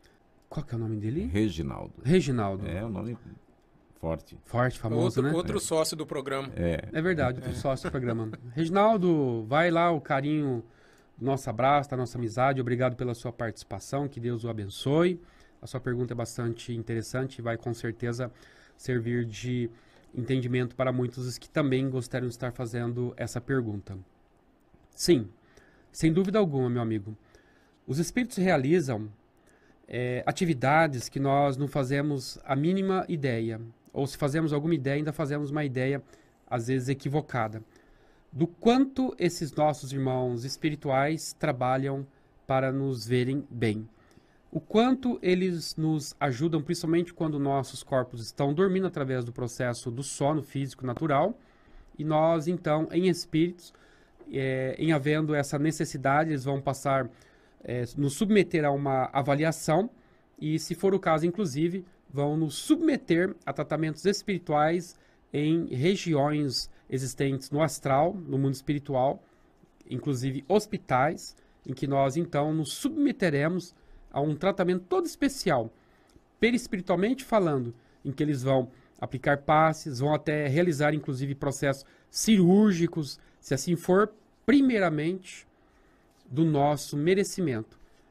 Isso é importante que nós entendamos, porque para recebermos essas graças divinas desses amigos espirituais, nós precisamos merecer, segundo preconizou Jesus, quando disse que a cada um será dado segundo as suas obras, quer dizer, segundo o nosso mérito, o nosso empenho, o nosso esforço, em que isso vai construindo condições para que amealhemos esse merecimento e, quiçá, ou seja, queira Deus, que em nossas dores e dificuldades possamos ter esse atendimento aí mais diretamente realizado pela espiritualidade superior. Não tenha dúvida, portanto, agradeça muito a Deus, a Jesus, aos espíritos amigos, por terem feito esse atendimento, dando-lhe inclusive aí uma solução talvez definitiva para eventual problema nascente ou existente aí nessa região que você citou do rádio, essa região óssea aí. Então isso acontece muito e você vai ver isso também, essas descrições dessas atividades perpetradas pelos irmãos superiores, os nossos espíritos protetores, enquanto nós estamos com os corpos dormindo, eles levam nossos espíritos a essas regiões para sermos tratados. E uma obra que retrata muito isso é aquela obra intitulada Obreiros da Vida Eterna, de André Luiz. Ele nos mostra ali um caso, por exemplo, do Fábio, que é o encarnado, que está passando por muitas dificuldades a nível de uma patologia, uma afecção orgânica séria, e a espiritualidade, inclusive, o auxilia quando ele se projeta espiritualmente falando para ser tratado no mundo espiritual, e quando ele já retorna bem aí mais recomposto dessa sua afecção orgânica. Eles fazem isso muito e constantemente. Próxima pergunta, o Alad Costa conosco, ele diz assim, boa tarde para você, Alad. Fale um pouco sobre premonição. Alad, boa tarde, obrigado pelo carinho da sua participação. Uma pergunta bastante interessante. Premonição significa conhecimento antes. Conhecimento do quê? De um acontecimento. Não é um fenômeno mediúnico, porque os que têm essa faculdade da premonição de prever acontecimentos futuros, independe para que esse fenômeno ocorra da existência de um espírito ali. Então aqui entra na ordem dos fenômenos anímicos, inerentes a essas pessoas que têm essa capacidade de prever o futuro. E a premonição, ela tanto pode se dar no estado de vigília, ou seja, no estado que nós estamos agora, que é despertos, acordados, porque de repente você acaba ali se concentrando e vê uma imagem, passar uma cena na sua mente de algum acontecimento, algum fato, e aquilo de fato acontece daqui a algumas horas, ou acontece alguns dias. E temos também as premonições que ocorrem ao longo dos sonhos. Isso você vai ver de perto naquela obra de Leon Denis, intitulada No Invisível. Ali nessa obra, ele esmiuça o fenômeno da premonição, que é a capacidade que essas pessoas têm de preverem acontecimentos futuros. Por exemplo, as predições daquele famoso lá da Idade Média, que não não veio o nome agora, eu esqueci o nome dele, daquele famoso. Ele era alguém que tinha essa faculdade de prever o futuro.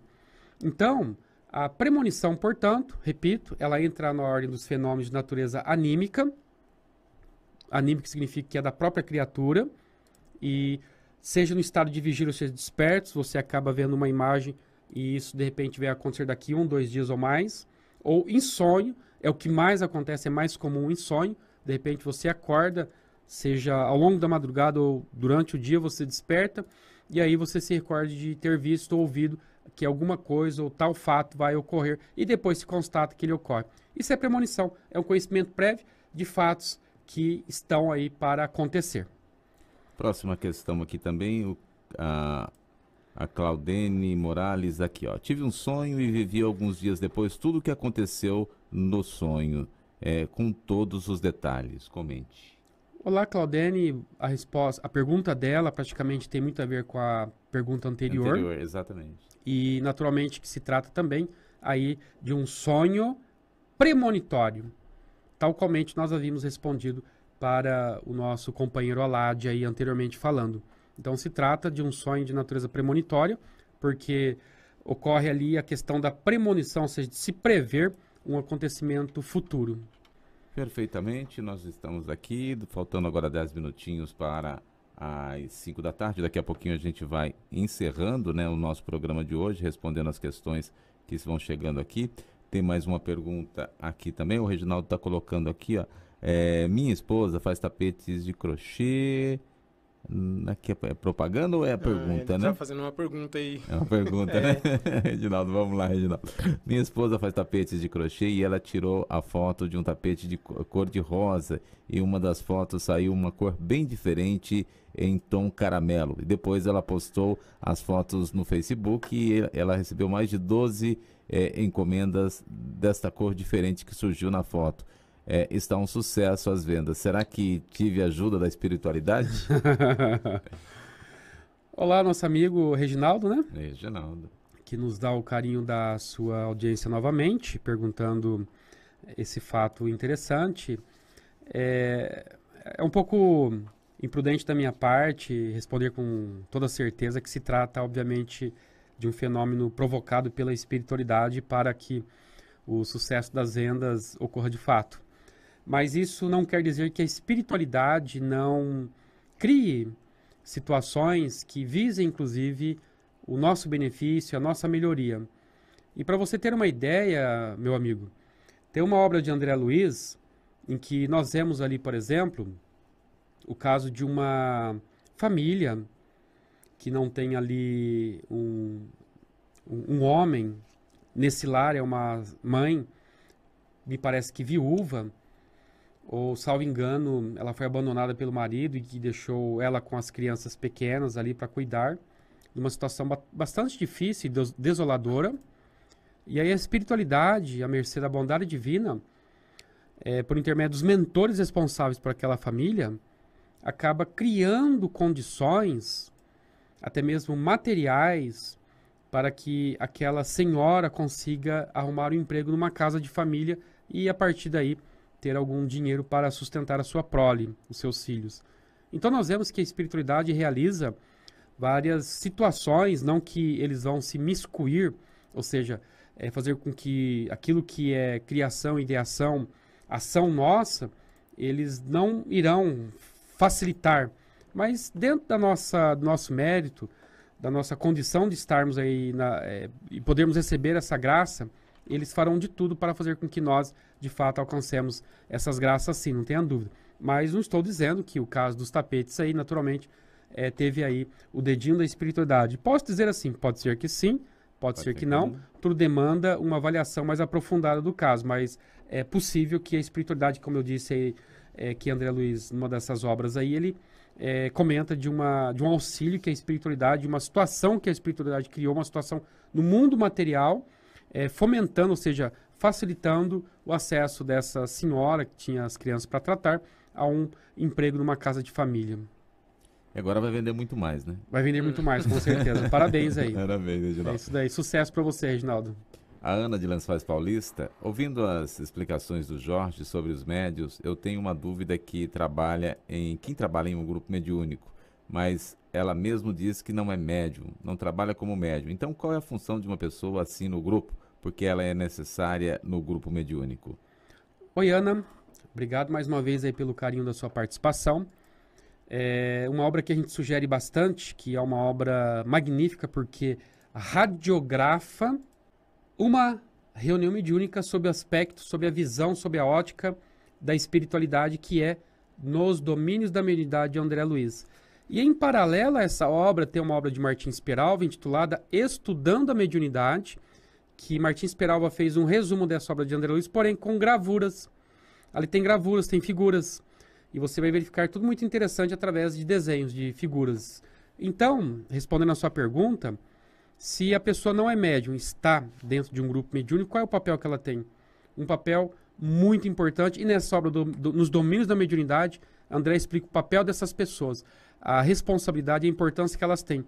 Eu participo em grupo mediúnico, não agora por causa da pandemia, mas até então, antes da pandemia, nós estávamos participando, e quando nós percebemos que tal ou qual indivíduo que não era médium, mas era esse suporte, esse apoio energético, magnético, que vocês têm a função de dar esse apoio para a corrente de energia ali que corre enquanto o trabalho está sendo realizado, vocês cedem para a corrente esse magnetismo, essa energia, para ajudar o espírito a melhor entender a sua dinâmica, de não estar mais encarnado, por exemplo.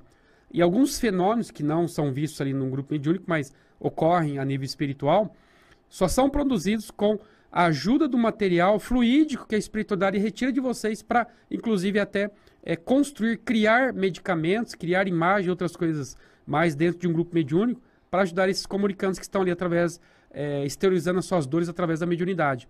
Então, a função de vocês, e voltando à questão lá da reunião mediúnica, quando eu percebi que essas pessoas não iam, aí nós sentimos uma dificuldade muito grande na corrente, na energia, que ela sofria como que uma redução quando essas pessoas não iam. E aí eu falava, olha a importância que vocês têm, porque quando você, Cicrano ou Beltrano, não compareceu à reunião da semana passada, nós sentimos ali que a energia estava não como de comum, de hábito, conforme quando vocês estavam frequentando, mas deu uma pequena reduzida. Então vocês têm, sim, os chamados médiuns de apoio, uma função muito grande dentro desse trabalho. E essa obra de André Luiz, Nos Domínios, vai mostrar qual é a função e o grau de importância dessas pessoas que, mesmo não tendo mediunidade, podem promover dentro de um grupo mediúnico. Perfeitamente. Té Oliveira, o sorteio é com você, para a gente já finalizando a edição de hoje. As respostas foram aqui conclusivas e concluídas aqui pelo Jorge no programa de hoje. Reginaldo, nós tivemos aqui, deixa eu ver uns nomes, né? 25 pessoas colocaram seus nomes. Falar só rapidamente aqui algumas não, vou falar todas.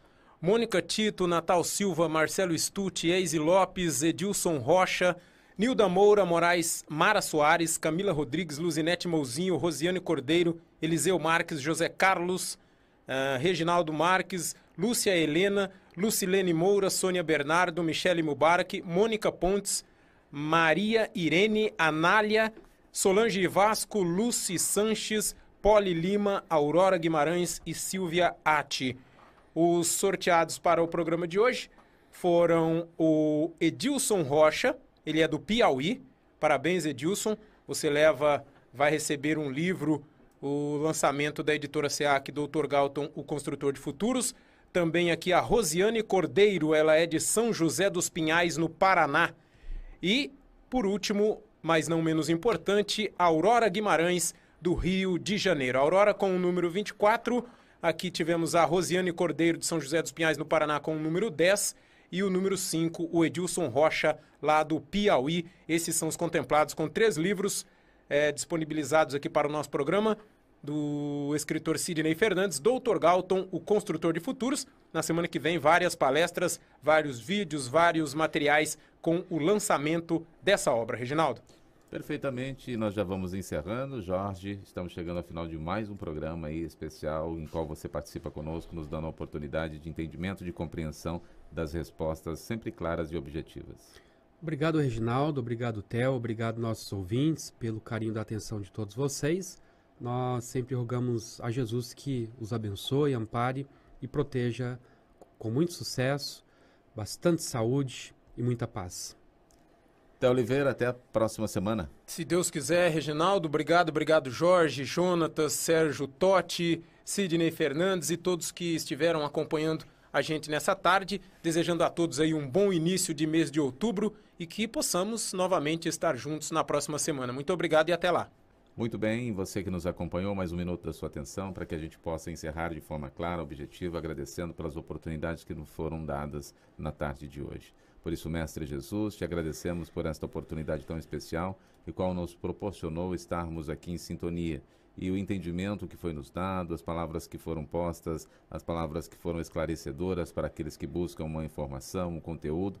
E esse conteúdo às vezes nos dá a tranquilidade de prosseguirmos e caminharmos. Essa oportunidade é única e também, claro, individualizada, pois cada um recebe de uma forma que necessita e da forma que necessita. Se assim foi nos dado essa oportunidade, aqui nos agradecemos mais uma vez pelo aprendizado, pelo conhecimento e, claro, também o que aprendemos vamos propagar, ajudar aqueles que mais precisam e no momento que mais precisam, pois enquanto nós estamos bem, esquecemos de agradecer, mas eu quero te agradecer enquanto estou bem. E muitos que estão conosco também, que estejam aí de uma situação já favorável, agradável, agradeça também de uma forma que possamos ter mais energia e mais condições de abraçar o outro que neste momento mais necessita. Que assim seja, até a próxima semana. Mestre, mais uma vez, te agradecemos. Até lá.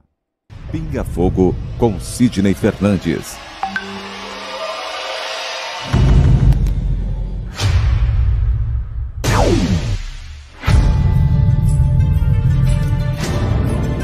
Porque nós não temos condição de saber exatamente ou saber ou relembrar como é a espiritualidade.